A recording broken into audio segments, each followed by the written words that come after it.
দাম্পত্য কলহ বাড়ছে না কমছে? বাড়ছে। ঘরে ঘরে বিবাহ বিচ্ছেদের গুনগুনানি, বিবাহ বিচ্ছেদের নির্মম আওয়াজ শোনা যাচ্ছে কি যাচ্ছে না? আল্লাহ রাব্বুল আলামিন আমাদের পিতা আদম আলাইহিস সালামকে সৃষ্টি করার পর তিনি কিছুটা মনমরা হয়ে বসে থাকতেন। তার খুব বেশি মন ভালো থাকতো না। আল্লাহ রাব্বুল আলামিন তার মনের সন্তুষ্টির জন্য, তাকে আল্লাহ রাব্বুল আলামিন সঙ্গ দেওয়ার জন্য এবং তার জীবনে সুখকে 16 কলায় পরিপূর্ণ করার জন্য দান করলেন তারই থেকে তারই জীবন সঙ্গিনী হাওয়া আলাইহিস সালাতু ওয়াস সালামকে, মা হাওয়াকে। কোরআনে কারীমে আল্লাহ তাআলা সেজন্য বলেছেন, ওয়া মিন আয়াতিহি আন খালাকা লাকুম মিন আনফুসিকুম আজওয়াজা। আল্লাহর কুদরতের যে সমস্ত নিদর্শনের সাক্ষী আছে তার মধ্যে থেকে একটা হলো যে তোমাদের মধ্য থেকেই তোমাদের স্ত্রীদেরকে আল্লাহ তাআলা সৃষ্টি করেছেন। কেন সৃষ্টি করেছেন? লিতাসকুনু ইলাইহা, যাতে করে তোমরা পুরুষরা দুনিয়ার যত ঝামেলা ঝঞ্ঝাট আছে এই সব কিছু সামলে ওঠার পর যখন হাঁপিয়ে উঠবে, যখন ক্লান্ত হয়ে যাবে, যখন পরিশ্রান্ত হয়ে যাবে, যখন বাহিরে নানা ঘাত প্রতিঘাত সুখ দুঃখ এই সবগুলোর মোকাবেলা করার পর তুমি অনেকটা তুমি পেরেশান থাকবে, তোমার দরকার একটু বিষাদ, তোমার বিষাদ এবং ক্লান্ত দূর করা। তো এই টাইমে যেন তোমার স্ত্রীর কাছে, তোমার জীবন সঙ্গিনীর কাছে গিয়ে তুমি প্রশান্ত চিত্ত হতে পারো, তোমার অন্তর যেন একটু প্রশান্ত হয়, তোমার অন্তর যেন একটু স্থির হয়। সেজন্য আল্লাহ তাআলা দাম্পত্য জীবন দিয়েছেন, বৈবাহিক জীবন দিয়েছেন। বৈবাহিক জীবন দেওয়ার উদ্দেশ্যই হলো মৌলিকভাবে অনেক উদ্দেশ্যের মধ্যে থেকে এটা, যে যাতে করে স্বামী তার স্ত্রীর কাছে, স্ত্রী তার স্বামীর কাছে নিজের সুখ দুঃখের কথা বলে সুখগুলোকে বাড়াতে পারে, দুঃখগুলোকে লাঘব করতে পারে এবং আন্তরিক প্রশান্তি এবং স্থির চিত্তের অধিকারী হতে পারে। আমরা সবাই একটা ঘটনা জানি, আমাদের প্রিয় নবী সাল্লাল্লাহু আলাইহি সাল্লাম হেরা গুহায় যখন জিবরিলকে দেখেছেন, জিবরিলকে তার আসল রূপে দেখার পর জিবরিল যখন তাকে নবী সাল্লাল্লাহু আলাইহি সাল্লামকে জড়িয়ে ধরেছেন এবং চাপ দিয়েছেন, সেটা আল্লাহ তাআলার নির্দেশে বিশেষ হিকমার কারণে নবী আলাইহিস সালাম ভয় পেয়ে গেছেন, তার শরীরে জ্বর চলে এসেছে। তিনি বাসায় ফিরে এসে তার স্ত্রী উম্মুল মুমিনিন খাদিজা রাদিয়াল্লাহু তাআলা আনহার কাছে এসে তার সে ভয়ের কথা তিনি জানালেন। তিনি নিজের জীবন নিয়ে শঙ্কার কথা প্রকাশ করলেন। খাদিজা রাদিয়াল্লাহু তাআলা আনহা তখন নবী করিম সাল্লাল্লাহু আলাইহি সাল্লামকে সান্ত্বনা দিলেন, অভয় দিলেন এবং বললেন, কাল্লা লা ইউখজিকাল্লাহু আবাদা, আপনি কেন নিজেকে নিয়ে পরেশান হচ্ছেন, চিন্তিত হচ্ছেন? আল্লাহ আপনাকে কখনো অপমান করবেন না, অপদস্থ করবেন না, ক্ষতিগ্রস্ত করবেন না। এই যে খাদিজা রাদিয়াল্লাহু তাআলা আনহার কাছে এসে নবী করিম সাল্লাল্লাহু আলাইহি সাল্লাম তার কষ্টের কথা, তার দুঃখের কথা, তার ভয়ের কথা, পেরেশানির কথা জানালেন। স্ত্রী হিসাবে তিনি তার সেই পেরেশানি দূর করার জন্য সহায়ক ভূমিকা পালন করলেন। আর এই জন্যই আল্লাহ রাব্বুল আলামিন দাম্পত্য জীবন দিয়েছেন। দুঃখজনক হলেও সত্য, আমাদের সমাজের বাস্তব যে রূপ এবং চিত্র আজকাল আছে তা হলো যে দাম্পত্য জীবনে যে সুখ, যে শান্তি আমাদের আসার কথা, সে কাঙ্ক্ষিত সুখ বা শান্তি আজকাল দাম্পত্য জীবনে ততটা আসছে না। ঘরে ঘরে দাম্পত্য কলহ লেগে আছে। এমন কোন সংসার পাওয়া কঠিন হবে, খুবই কঠিন, যে সংসারে দাম্পত্য কলহ নিয়মিত লেগে থাকে না। অথচ আমাদের সহায় সম্পদ, আমাদের অ্যাবিলিটি, আমাদের আর্থিক সঙ্গতি, আমাদের নানা রকমের সুযোগ সুবিধা আগের তুলনায় বেড়েছে। আমরা স্ত্রীদেরকে প্রচুর সময় দিতে পারছি, অনলাইনে কানেক্টেড থাকতে পারছি, টয়লেটে গেলেও বউয়ের সাথে চ্যাট করার সুযোগটা থাকছে। এত কানেক্টেড থাকার সুযোগ থাকার পরও, এত গিফট দেওয়ার সুযোগ থাকার পরেও, স্ত্রীর আর্গুমেন্ট পুরা করার সক্ষমতা, আর্থিক সঙ্গতি থাকার পরও স্ত্রী তার স্বামীর আর্গুমেন্ট পুরা করার মতো নিজেকে সাজাবার, সাজগোজ করার বহুবিধ উপকরণ হাতের নাগালে থাকা সত্ত্বেও দাম্পত্য কলহ বাড়ছে না কমছে? বাড়ছে। ঘরে ঘরে বিবাহ বিচ্ছেদের গুনগুনানি, বিবাহ বিচ্ছেদের নির্মম আওয়াজ শোনা যাচ্ছে কি যাচ্ছে না? পত্রপত্রিকাগুলোর রিপোর্ট আরো বহু আগে বলেছে, ঢাকা শহরের মতো জায়গায় প্রতিদিন, অনেক বছর আগের রিপোর্ট হলো 39টি করে বিবাহ বিচ্ছেদের ঘটনা ঘটে। এর আগে আমি একাধিকবার বলেছিলাম, মৌলভীবাজারে এক মাহফিলে গিয়েছি, এক চেয়ারম্যান সাহেব এসে বললেন, হুজুর নতুন নির্বাচিত হয়েছি, মাত্র 10 দিন হলো দায়িত্ব বুঝে পেয়েছি, এই 10 দিনে আমার কাছে বিবাহ ভাঙার বিচার এসেছে 25টি, আর যেগুলো আমার কাছে আসে নাই সেগুলোর হিসাব তো আমি জানি না। তাহলে দাম্পত্য সম্পর্কগুলো কত ঠুনকো হয়ে যাচ্ছে, স্বামী স্ত্রীর মধ্যকার সম্পর্ক কত দুর্বল হয়ে যাচ্ছে, পরিবারগুলো কিভাবে ভেঙে খান খান হয়ে যাচ্ছে, পারিবারিক শান্তি কিভাবে দূর হয়ে যাচ্ছে, সেটা আজ আমাদের চিন্তা করার বিষয়। মোহতারাম হাজরিন, আমি আগেই বলেছি, এই পৃথিবী নির্মল সুখের কোনো জায়গা না। এখানে যে যত বড় ক্ষমতার মালিক হোক, যে যত বড় সম্পদের মালিক হোক, তার সুখের মধ্যে কোনো দুঃখের লেশ থাকবে না, এটা কোনোদিনই সম্ভব নয়। এখানে মানুষ ভোগ করবে, ভোগের পেছনে কষ্ট থাকবে, গোলাপের পাশাপাশি কাঁটা এখানে থাকে। অতএব এই দুনিয়ার জীবনে নির্মল সুখ নাই। এরপরও আল্লাহ তাআলা সুখ বলতে কিছু যদি মানুষকে দেন, শুধু সুখ নয়, দুঃখ যেটা মানুষের জীবনকে শেষ করে দিতে পারে, সেটা যদি মানুষের জীবনে হয় দাম্পত্য জীবনে। দাম্পত্য জীবনের সময়টার উপরে নির্ভর করে বলা যায় একটা মানুষ সুখী না দুঃখী। দাম্পত্য জীবনের আগে অথবা স্ত্রীর মৃত্যুর পরের যে জীবন আছে, এই জীবনটাকে খুব একটা মূল্যায়নে আনা হয় না যে এটাতে সে সুখী না দুঃখী। অতএব যারা বিবাহ করেছেন, যারা বিবাহ করবেন, উভয়ের জন্য কমন কিছু বার্তা আছে ভাই। কোরআন এবং হাদিসের আলোকে 10টি টিপস দিতে চাই, 10টি পরামর্শ দিতে চাই কোরআন এবং হাদিসের আলোকে, যে পরামর্শগুলো যদি আমাদের জীবনে বাস্তবায়ন করা যায়, দাম্পত্য জীবনে আল্লাহ তাআলা আমাদেরকে সুখ এবং শান্তি দিবেন ইনশাআল্লাহ। মোহতারাম হাজরিন, দাম্পত্য জীবনে যদি কেউ সুখী হয় তাহলে এই ব্যক্তি সুখী। একজন মানুষ ছাত্র জীবনে হয় খুব বেশি সুখী ছিলেন না, হয়তো তার ক্যারিয়ারটা খুব ভালো করে তথাকথিত সমাজ যেটাকে গড়ে তোলার কথা বলে সেরকম ক্যারিয়ার গড়ার সুযোগ তিনি পান নাই। চাকরি জীবনে হয়তো তিনি খুব বেশি মোটা অঙ্কের স্যালারি পান না, ভালো কোনো পদ পান নাই, প্রমোশন হয় নাই।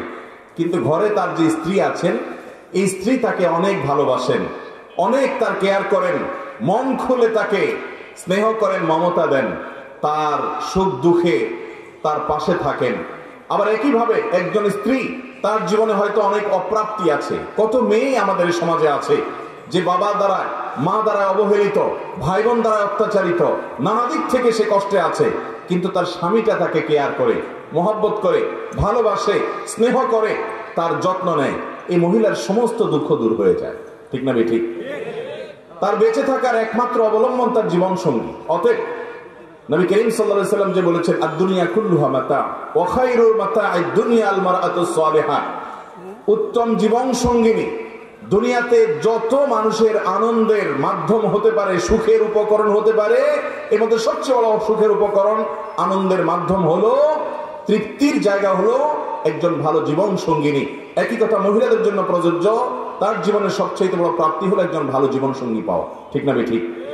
দাম্পত্য জীবনে যদি কেউ দুঃখী থাকে তাহলে তার শিক্ষা জীবনে সে অনেক ভালো করেছে, সবগুলো ক্লাসে সে ফার্স্ট ক্লাস ফার্স্ট হয়েছে, অনেক ভালো রেজাল্ট করেছে, কর্মজীবনে মাশাআল্লাহ অনেক বড় অফিসার হয়েছে, অথবা অনেক বড় ব্যবসায়ী হয়েছেন, সফল উদ্যোক্তা হতে পেরেছেন, অনেক পয়সা করে কামিয়েছেন, সমাজে অনেক সুনাম সুখ্যাতি আছে, কিন্তু বাসায় বিশ্বযুদ্ধ লেগেই থাকে।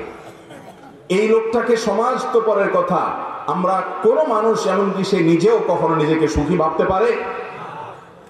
মোহতারাম হাজিরিন, অতএব দুনিয়ার জীবনে যেটুকুন সুখ আছে সেটুকুন সুখ যদি ভোগ করতে চান তাহলে দাম্পত্য জীবনে সুখী হওয়ার পথে আপনাকে হাঁটতে হবে।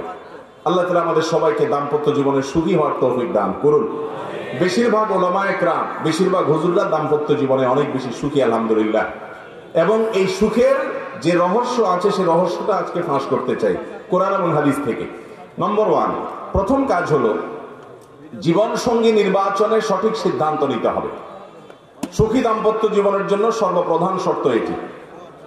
আপনার জীবন সঙ্গিনী কাকে বিবাহ করবেন এটা নির্বাচনে বিচক্ষণতার পরিচয় দিতে হবে। যুবকদেরকে বলছি, যৌবনের একটা ভ্রম আছে, যা দেখে সেটাতেই পাগল হয়ে যায় এবং মনে হয় যে একে পেলে আমি বোধহয় রাজ্যের সব সুখ আমার ঘরে তুলতে পারবো, আর একে যদি আমি হারিয়ে ফেলি, এর যদি কোথাও বিয়ে হয়ে যায় তাহলে আমার লাইফ পুরোই চুনা চুনা শেষ। এরকম একটা রোগ যুবকদের মধ্যে আছে না নাই? এটা ইবলিস সৃষ্টি করে। এটা কে সৃষ্টি করে? ইবলিস সৃষ্টি করে। এবং আমাদের সমাজে যে প্রবণতা আজকাল চলছে, আমি সব সময় বলি এবং এই কথা সমাজের আরো অনেকেই বলেন, যে আজকাল বিয়ে শাদী সাধারণত মানুষের সাথে মানুষের খুব কম হয়। বিয়ে হয় ময়দার বস্তার সাথে টাকার বস্তা। এক পক্ষ থাকে ময়দার বস্তা, আরেক পক্ষ থাকে টাকার বস্তা। অতএব ময়দার বস্তা খোঁজে, ময়দা না, টাকা না, বস্তা। মানে কত বেশি থাকে। ছেলে একেবারে দেখতে শুনতে কুশ্রী বিশ্রী, অনেক ফ্যাটি, সমস্যা, পড়ালেখা ভালো না, অনেক অসুবিধা, কিন্তু পয়সাটা আছে। মেয়ের বাবা রাজি, মেয়ের বাবা, সবাই না বেশিরভাগ। আর জাত বংশ কিছু থাকুক আর না থাকুক, আল্লাহর নাম রাসূলের হাদিসের কথা মুখ দিয়ে আসুক বা না আসুক, পড়ালেখা বা অন্য কোনো কিছু থাকুক আর না থাকুক, আটা আগা গোড়া একটা আটার বস্তা। সাজগোজ করে আটার বস্তা বানিয়ে ফেলেছে, সেটার জন্য ছেলেরা অস্থির এবং পাগল। ঠিক না ঠিক? মানুষ খোঁজা হয় কম, মেয়ের বাবাও মানুষ কম খোঁজে, ছেলের বাবাও মানুষ কম খোঁজে।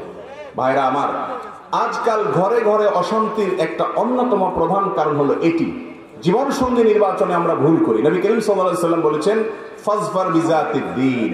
অনেক কিছু দেখেই মানুষ বিয়ে করে সমাজে, তুমি বিয়ে করবে দিনদারিতা দেখে। আল্লাহর শপথ করে বলছি, আল্লাহর শপথ করে বলছি, আল্লাহর শপথ করে বলছি, দাম্পত্য জীবনের সুখের মূল চাবিকাঠি এই জায়গাটা। যেই জীবন সঙ্গী, যে জীবন সঙ্গিনী তার খুঁটাটা এক জায়গায় গাড়া আছে, সে আল্লাহর কাছে নিজেকে সারেন্ডার করে ফেলেছে, আপনি তাকে ধরতে পারবেন, ধরার একটা জায়গা আছে। সে বেলাইনে যাবে, আল্লাহর নির্দেশ দেখাবেন, সে লাইনে আসতে বাধ্য হবে। সে উল্টাপাল্টা করবে, আল্লাহর নিষিদ্ধ আপনি কোরআন থেকে দেখাবেন, সে আসতে বাধ্য হবে, কারণ তার খুঁটা এক জায়গায় গাড়া আছে। আর যার খুঁটা কোথাও গাড়ায় নাই, সে প্রবৃত্তির গোলামি করে। আজকে আপনাকে ভালো লেগেছে, কালকে লাগবে না।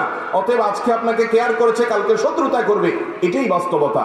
অতএব কোনো মেয়ের মধ্যে, কোনো ছেলের মধ্যে যদি আল্লাহর ভয় থাকে, তাকওয়া থাকে, ঈমান থাকে, নামাজ থাকে, দিনদারি থাকে, তার চাইতে বেটার কোন জীবন সঙ্গী হতে পারে? ভাইরা আমার, আমরা বেশিরভাগ মানুষ এই জায়গাটা ভুল করে বসি। মানুষের রূপ, মানুষের লাবণ্য, মানুষের শারীরিক সৌন্দর্য, মানুষের আর্থিক সঙ্গতি, এগুলো যেই কোনো মুহূর্তে আসে এবং যায়। বিশেষ করে রূপ লাবণ্যের যে বিষয়টি আছে, এটি একসময় হারিয়ে যায়। ঠিক না ঠিক? যাদের রূপ লাবণ্য দেখে আপনি অস্থির হচ্ছেন, পাগল পড়া হয়ে যাচ্ছেন, মা বাবাকে অসন্তুষ্ট করছেন, কোরআন হাদিসকে আপনি জলাঞ্জলি দিয়ে দিচ্ছেন, সেই রূপ লাবণ্য কি চিরকাল থাকে? চিরকাল থাকা তো পরের কথা, আপনার কাছেই কয়দিন পরে মাটি মনে হবে। কিন্তু মানুষের ব্যক্তিত্ব, তার পার্সোনালিটি, তার ব্যক্তিগত যে উন্নত চরিত্র, মাধুর্য আছে, তার যে আমলের সৌন্দর্য আছে, তার যে ঈমান এবং তাকওয়া আছে, এই জিনিসটা যতদিন সে বেঁচে থাকবে আপনার জন্য উপভোগ্য হবে ইনশাআল্লাহ। অতএব সুখী দাম্পত্য যদি চান, তাহলে অন্য কিছু থাকুক বা না থাকুক, আমি রূপ লাবণ্য দেখে বিবাহ করতে নিষেধ করছি না, কিন্তু দিনদারিতার ক্ষেত্রে কোনো কম্প্রোমাইজ করা যাবে। আজকাল একটা ফিতনা শুরু হচ্ছে, সেটা হলো ময়মুরব্বী, এলাকাবাসী, বন্ধু বান্ধব, আত্মীয় স্বজনরা আপনাকে বলবে, মেয়ে নামাজ পড়ে না, কোরআন পড়তে জানে না, তো কি হয়েছে, তুমি মানুষ করে নিবা। বলে কি বলে না? আবার একই কথা মেয়েকে বলে। অনেক মেয়েরা আছেন দিনদার ছেলের সাথে বিয়ে বসতে চান, কিন্তু মা বাবা ওই যে টাকার বস্তা একটা ধরে নিয়ে এসে এরপরে বলে যে টাকার বস্তাটাকে তুমি আস্তে আস্তে নামাজি বানায় নিবা, সমস্যা কোথায়? তার মানে দুনিয়াটা আগে ঠিকঠাক থাকুক, এরপর আখিরাতটা টুকটাক যা আসে আসুক। ঠিক না ঠিক?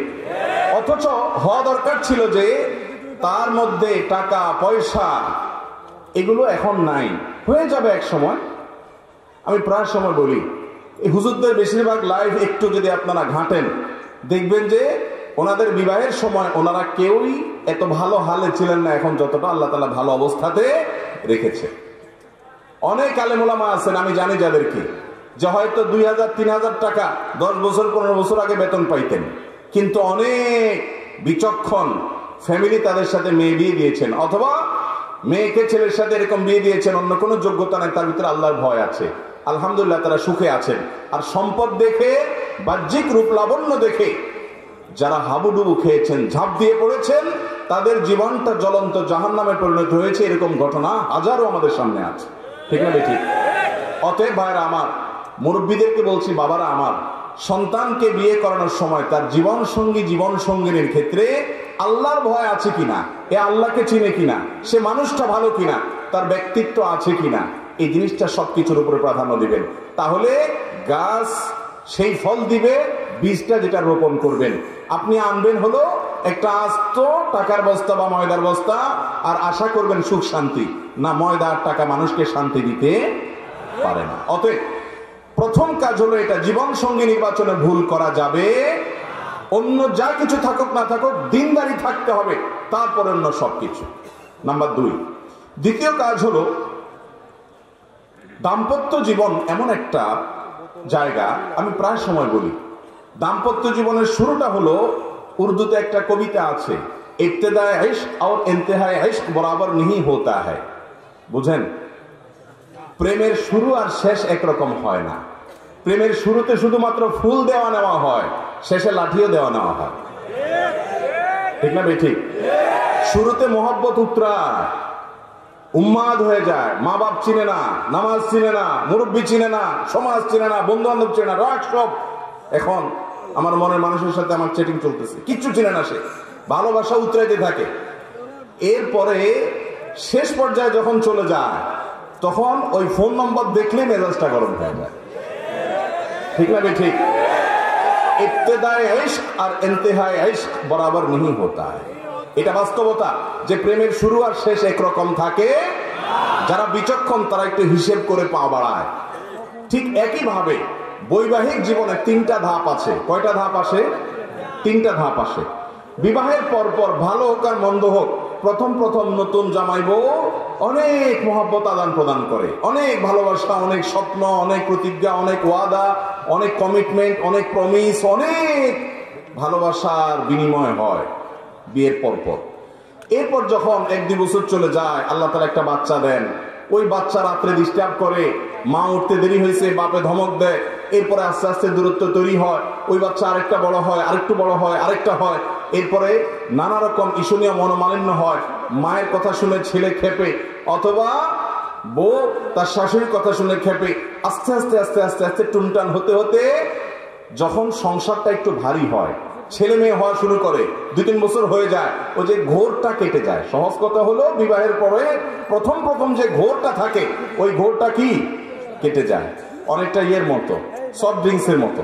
সফট ড্রিঙ্কসের বোতল যখন আপনি মুখটা খোলেন, যেই পরিমাণ ঝাঁজ এবং তেজ থাকে, কিছুক্ষণ পরে আস্তে করে সেটা লেভেলে চলে আসে কি আসে না? বিবাহের পর প্রথম যে মহব্বত থাকে, যে বোঝাপড়া থাকে, যে আকর্ষণ থাকে, এটা আস্তে আস্তে কমে। যখন কমে, এরপর আসল রূপটা দেখা যায়। ওই যে মহব্বত উতরাইছিল একটু আগে বা কিছুদিন আগে, সেই মহব্বতের আসল রূপটা ছেলেও দেখতে পায়, মেয়েও দেখতে পায়। শুরু হয় এবার তুমুল আকারে ঝগড়া, ফাসাদ, গন্ডগোল। এটা বাস্তবতা হয়।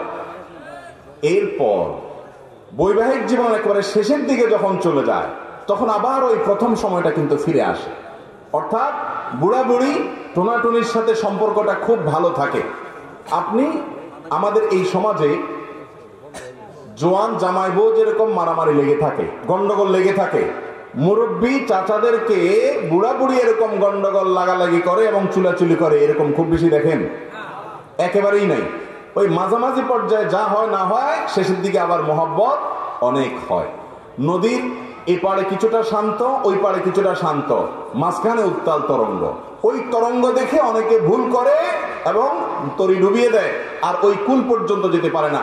আর যে বিচক্ষণ, সে জানে যে এরকম চড়াই উতরাই হবে দাম্পত্য জীবনে, বোঝাপড়ার গরমিল হবে, গন্ডগোল ফাসাদ হবে, এগুলোর সব ওভারকাম করতে হবে। একটা সময় আমার শান্তি আসবে। বিশেষ করে মা বোনদের একটা সমস্যা হলো যে পরের ঘর করতে গিয়ে নানা রকম ঝামেলা তৈরি হয়। তখন তারা কি করে, না এসব আর করবো না, আমি চলে যাই।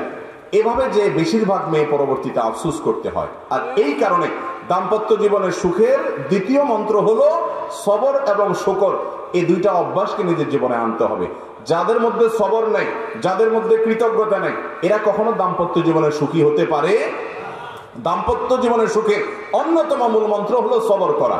কারণ দুই ফ্যামিলির 2 জন মানুষ একত্রে সংসার করবে, এক ছাদের নিচে থাকবে, জীবন কাটাবে, সব কিছু ব্যাটে বলে কিয়ামত পর্যন্ত কোনো দিনই হবে। আপনি আমি কে? নবী করিম সাল্লাল্লাহু আলাইহি সাল্লামের সাথে তার স্ত্রীদের সাথে উম্মুল মুমিনিনদের সাথে ছোটখাটো বিষয় নিয়ে মান অভিমান হয়েছে না হয় নাই? বহুত হয়েছে।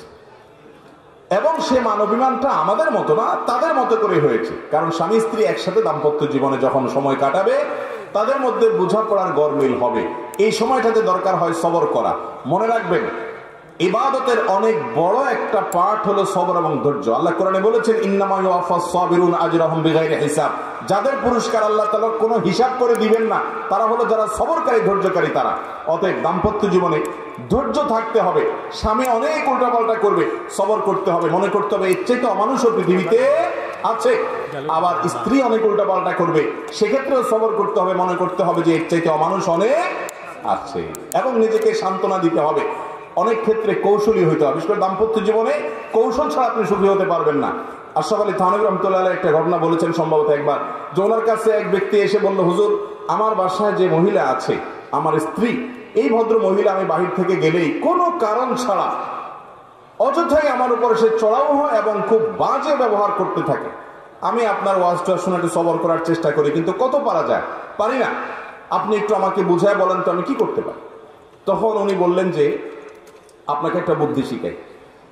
বাসায় ঢোকার আগে দরজার সামনে গিয়ে কয়েক সেকেন্ডের জন্য আপনি একটু মাথাটা নত করবেন, করে কল্পনার জগতে ডুব দিবেন। ডুব দিয়ে নিজেকে নিজে বলবেন যে আমি এখন দরজা খোলার সাথে সাথে কথার কথা একটা কুকুর আমার বাসায় আছে, কুকুরটা আসবে, তো কুকুর মানুষ দেখলে ঘেউ ঘেউ করে, এটা করবে।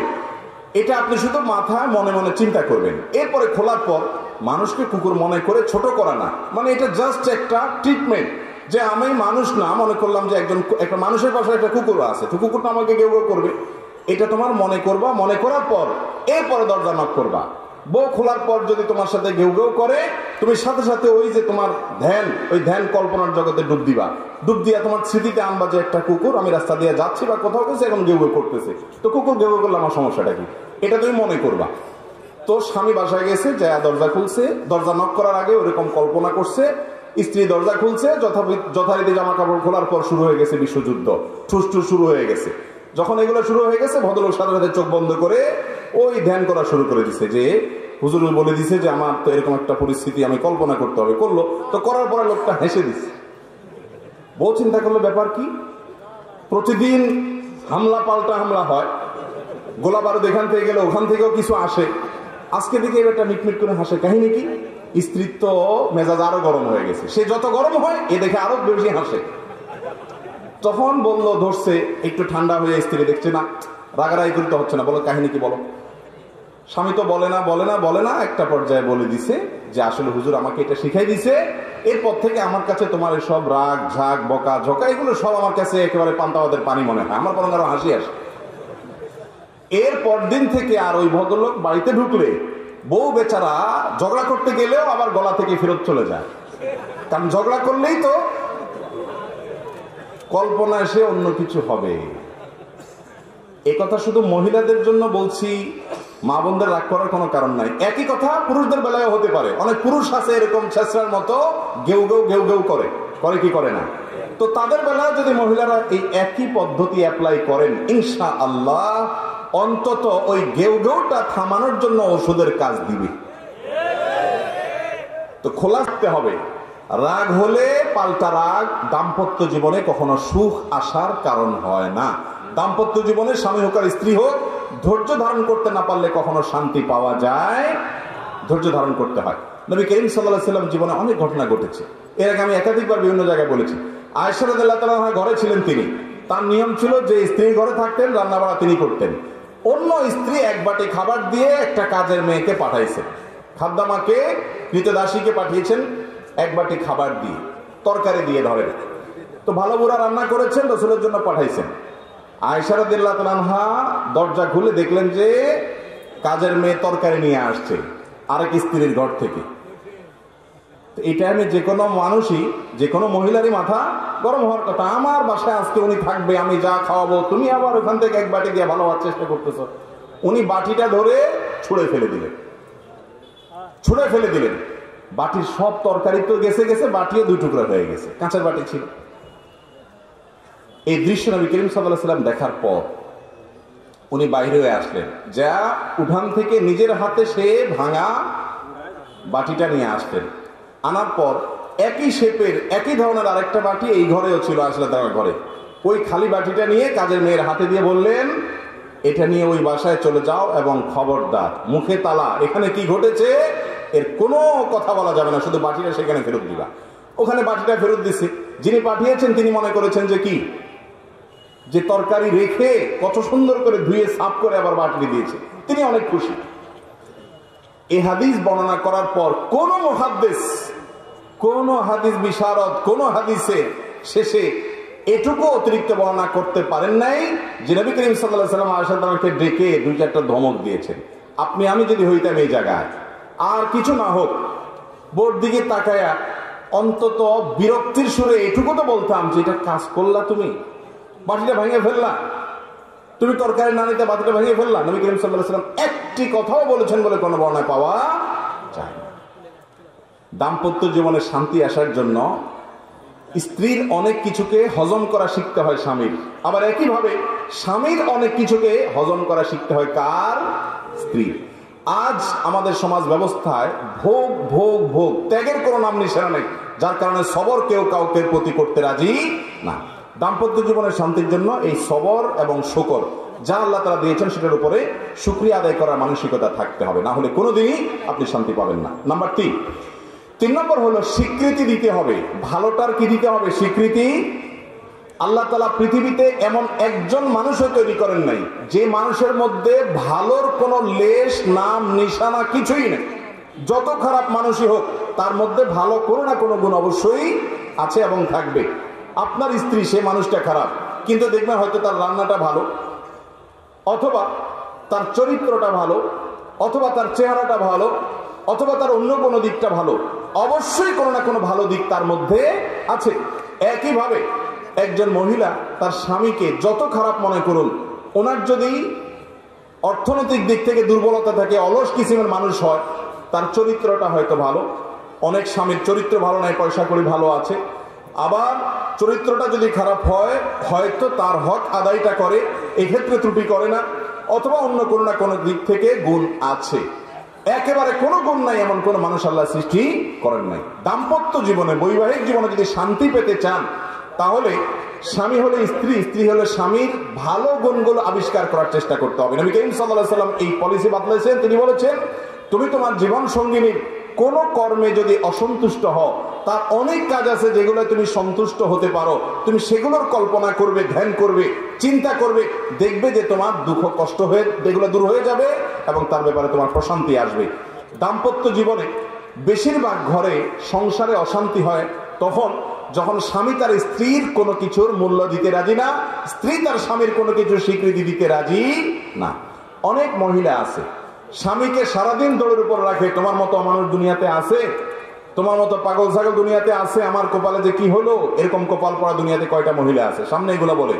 কিন্তু স্বামী যখন চলে যায় অন্যদের সামনে, বিশেষ করে বাপের বাড়ির লোকদের সামনে যখন কথা বলে, তখন গল্প দেয় এমন ভাবে যেন তার স্বামীর মতো এরকম যোগ্য পুরুষ, এত ভালো মানুষ দুনিয়াতে আর দ্বিতীয়টা আছে না। না, এরকম একই কথা অনেক পুরুষের আছে, যে সামনে দেখা যায় দুনিয়ার বউকে তাচ্ছিল্য করে, তুচ্ছ করে, ছোট করে, কিন্তু বাইরে যে ঠিকই নিজের ভাবটা জাহির করার জন্য গল্প দেয়, আছে না নাই? এটা হলো একজন ফাসিক মানুষের চরিত্র। ইমানদারের চরিত্র হলো দাম্পত্য জীবনে একে অন্যের সামনে তার স্বীকৃতি দিবে, ভালো গুণটা বলবে, তাতে ইনশাল্লাহ তার মধ্যে সংশোধন আসবে। বিশেষ করে স্ত্রীদের ব্যাপারে পুরুষদের প্রশংসা করার মতো কার্যকর কোনো ঔষধ আর দ্বিতীয়টা নেই। নিয়মিত যদি বইয়ের হাতে ভালো বুড়া রান্না খেতে চান, নিয়ম করে, রুটিন করে, সিস্টেম করে, একদম ডায়েরি মেনটেন করে প্রশংসা করেন, আপনি নিশ্চিত থাকেন ইনশাআল্লাহ আপনার দিনকাল অন্তত এই ক্ষেত্রে ভালো যাবে। ঠিক না বে ঠিক? যে সমস্ত স্বামী বউদের রান্নার দোষ ধরে, বাহিরে খেয়ে এসে বাসায় গল্প দেয়, এদের কপাল খারাপ। এরা ভবিষ্যতে ওই বউয়ের হাতে ভালো বুড়া খাওয়ার সম্ভাবনা খুব ক্ষীণ। আর ভালো হোক মন্দ হোক, যতক্ষণ পর্যন্ত আপনি পরিতৃপ্তির কথা জাহির করবেন, অবশ্যই কোনো ভালো দিক আছে, একটু প্রশংসা করবেন, দেখবেন ইনশাআল্লাহ দিনটা ভালো যাবে। বিশেষ করে স্বীকৃতি, এটা মানুষ চায়। দাম্পত্য জীবনে বেশিরভাগ মানুষ স্বীকৃতি দিতে চায় না। স্বামী হলে স্ত্রীর, স্ত্রী হলে স্বীকৃতি, স্ত্রী হলে স্বামীর। যতটুকু পাইছেন ততটুকু স্বীকৃতি দিবেন, তাহলে ইনশাআল্লাহ দাম্পত্য জীবনে সুখ শান্তি আসবে। নাম্বার 4 নম্বর হলো, স্বামী স্ত্রী প্রত্যেকের কিছু কনসার্নের ইস্যু আছে, কিছু ইস্যুতে তার খুব কষ্ট হয়, সেই ইস্যুগুলোকে আমলে আনা। যেমন মহিলাদের একটা বিষয় আছে, তাদের বাপের বাইরে কাউকে নিয়ে যদি আপনি একটু দুর্নাম করেন যে তোমার ভাইটা অমানুষ, অকর্মা, তোমার বাপটা এরকম, তোমার বোনটা এরকম, তাহলে শেষ। হয়তো উপর দিয়ে কিচ্ছু বলবে না, শুনে আপনার সাথে তাল মিলাবে, হওয়া তুমি ঠিকই বলছো, কিন্তু পরবর্তীতে ঠেলা আপনি সুদে আসলে বুঝবেন। ঠিক না ভাই? ঠিক। আপনি যদি শ্বশুর ভাইয়ের লোকদের শুধু তারিফ করেন, তাদের ভালো গুণগুলা শুধু বলেন, সারাদিন বলেন যে মাশাআল্লাহ মাশাআল্লাহ তোমার বোনটা এরকম মাশাআল্লাহ, সে বদনামি করবে, আপনি বলবেন না না না তুমি কি বলতেছো, তার দোষের চাইতে গুণ অনেক বেশি মাশাআল্লাহ। উল্টা বরং এক কাঠি সামনে আগাবেন, দেখবেন যে স্ত্রী আপনার কথায় উঠবে বসবে, যা বলবেন সব করতে রাজি হবে, কিন্তু তার বাপের বাড়ির মানুষের বদনামি করতে পারবেন। অনেক পুরুষরা এই জায়গাটা ভুল করে। ঠিক একইভাবে আবেগের মূল্য দেওয়া। ডক্টর খন্দকার আব্দুল্লাহ জাহাঙ্গীর রহমাল্লাহ একটা কথা বলতেন, উনি বলতেন যে মহিলাদেরকে আল্লাহ রাব্বুল আলামিন প্রচুর পরিমাণ আবেগ দিয়ে সৃষ্টি করেছেন। তাদের মধ্যে যত আবেগ আছে আমাদের পুরুষদের মধ্যে এত আবেগ নাই। আবেগ বেশি কেন? কারণ সারাদিন কাজ করেছে, অনেক রাত হয়েছে ঘুমাইতে ঘুমাইতে, এরপর রাতে একটু চোখটা শুধু লেগে আসছে আর বাচ্চাটা পেশাব করে দিচ্ছে, সব ভেসে গেছে, অথবা চিৎকার করে কেঁদে উঠছে। মা হিসাবে তার ঘুম ভেঙে উঠে যেতে হয়। যেই মা ঘুম পাগলে মা, ঘুম ছাড়া কিচ্ছু বুঝে না, এইরকম মাও ওই শিশুর কান্নার আওয়াজে ঠিকই ঘুম ভেঙে যায়। বাপ বিরক্ত হয়ে কই মাছের মাথা চাবানোর মতো এরকম করতে করতে উঠে হয়তো আরেক রুমে চলে যায়, মা ঠিকই বাচ্চা নিয়ে পড়ে থাকে। কিসের ভিত্তিতে পারে? তার মধ্যে আবেগ আছে। তার মধ্যে কি আছে? আবেগ আছে, ভালোবাসা আছে, আপনার চাইতে বেশি আছে। যার বুকে আবেগ বেশি থাকে ওই ব্যক্তির রাগটাও এরকম তাড়াতাড়ি হয়। অতএব স্ত্রীর রাগগুলোকে হজম করার মানসিকতা থাকতে হবে, কারণ সে বুক ভর্তি ভালোবাসা দিয়ে আপনার সন্তানদের মানুষ করছে, আবেগ অনেক বেশি আছে, এজন্য রাগটা একটু বেশি। হজম করার চেষ্টা করতে হবে। দাম্পত্য জীবনে তার কষ্ট হয় এরকম কোন বিষয় করা যাবে না। একই কথা মহিলাদের জন্য প্রযোজ্য, যে স্বামী কোন কথা একটু খেপে। অনেক পুরুষ আছেন তার মায়ের কোনো দোষ ধরলে তার মেজাজটা গরম হয়ে যায়, তার ভাই বোনের কোনো দোষ ধরলে মেজাজটা গরম হয়ে যায়, অথবা মানুষের সামনে কিছু বললে মেজাজটা গরম হয়ে যায়। তার কোন জিনিসটাতে রাগ বেশি হয় সেই জিনিসগুলোকে আমলে নিয়ে সেগুলোকে মূল্যায়ন করে সেগুলো থেকে বেঁচে থাকার চেষ্টা করতে হবে। নাম্বার 5, এই যুগে সংসারে অশান্তির অন্যতম কারণ হলো সোশ্যাল মিডিয়ার অ্যাক্টিভিটিস। সোশ্যাল মিডিয়ার অ্যাক্টিভিটিস, ফেসবুক ইউটিউবে বুধ হয়ে বইয়ের দিকে তাকানোর সময় নেই, মনোযোগ দেওয়ার সময় নেই।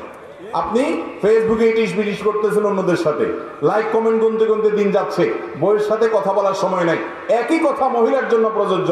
মহিলা দেখা যাচ্ছে যে ওই সিরিয়াল দেখতে দেখতে শেষ, স্বামী আসছে, দরজা খুলে দিছে, বসো, আর সে দেখে আছে ওইদিকে।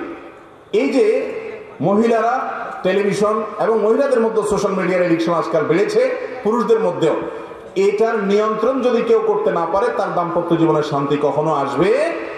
নেক্সট সুরাতে ধোকা হয়, সেটা হলো অনেকে দাওয়াতের কাজ করে, ইসলাম প্রচারের কাজ করে, সারাদিন 2 হাতে উনি ইসলাম প্রচার করতেছে, বইয়ের দিকে একটু তাকাচ্ছে না, একটু কথা বলছে না, তার সুবিধা অসুবিধাগুলো জানছে না।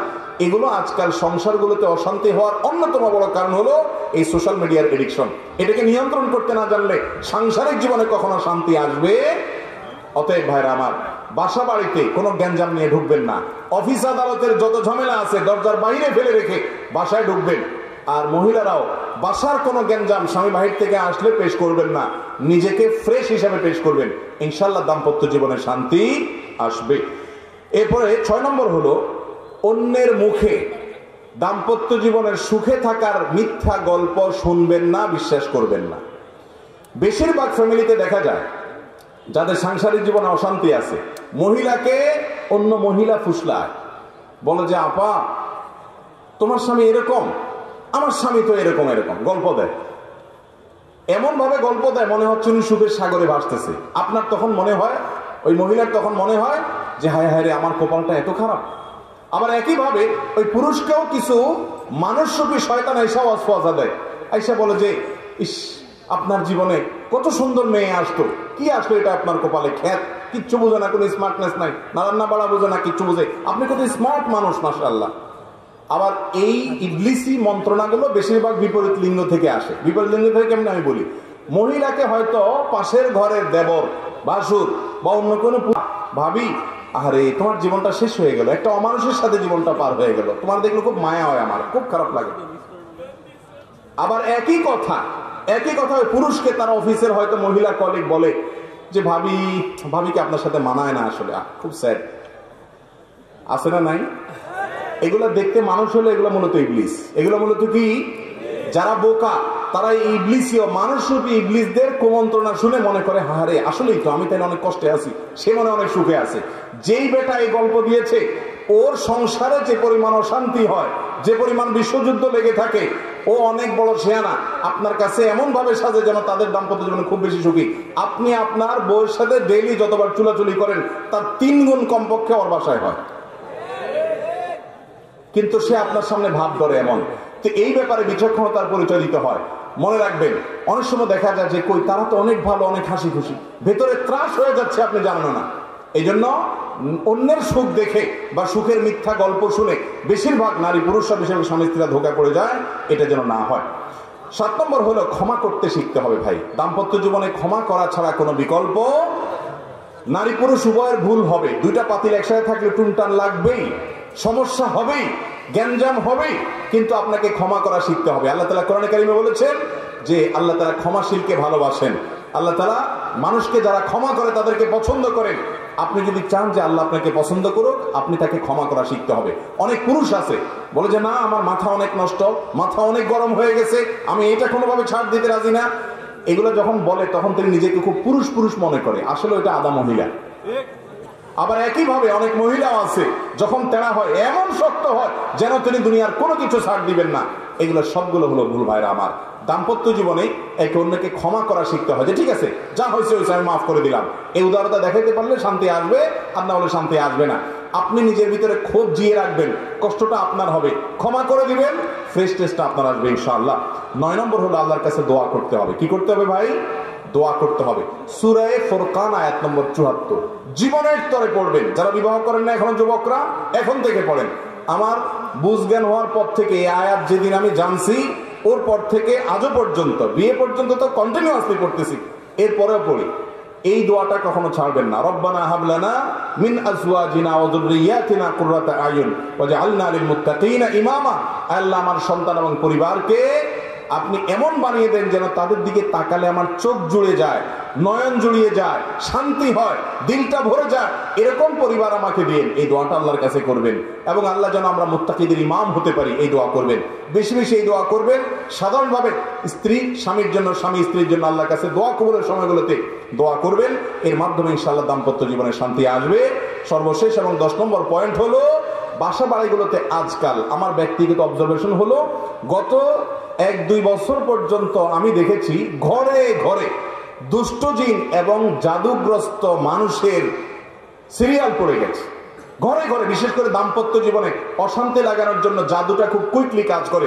জাদু সম্পর্কে কোরআনে কারিমে আল্লাহ তাআলা যে কয়টা আয়াত নাযিল করেছেন, হারুত মারুতের, বাবিলের যে ঘটনা আল্লাহ উল্লেখ করেছেন, সেগুলোর মধ্যে মূল বিষয় যে কয়েকটা, তার প্রধান হলো, অন্যতম হলো যে দাম্পত্য জীবনে অশান্তির জন্য জাদুকে ব্যবহার করা হয়। আমাদের দেশে ঢাকা শহরে দেখবেন পিলারে পিলারে তান্ত্রিক অমুক, কামরূপ কামাখ্যা থেকে প্রশিক্ষণ প্রাপ্ত, দেখেন নাই?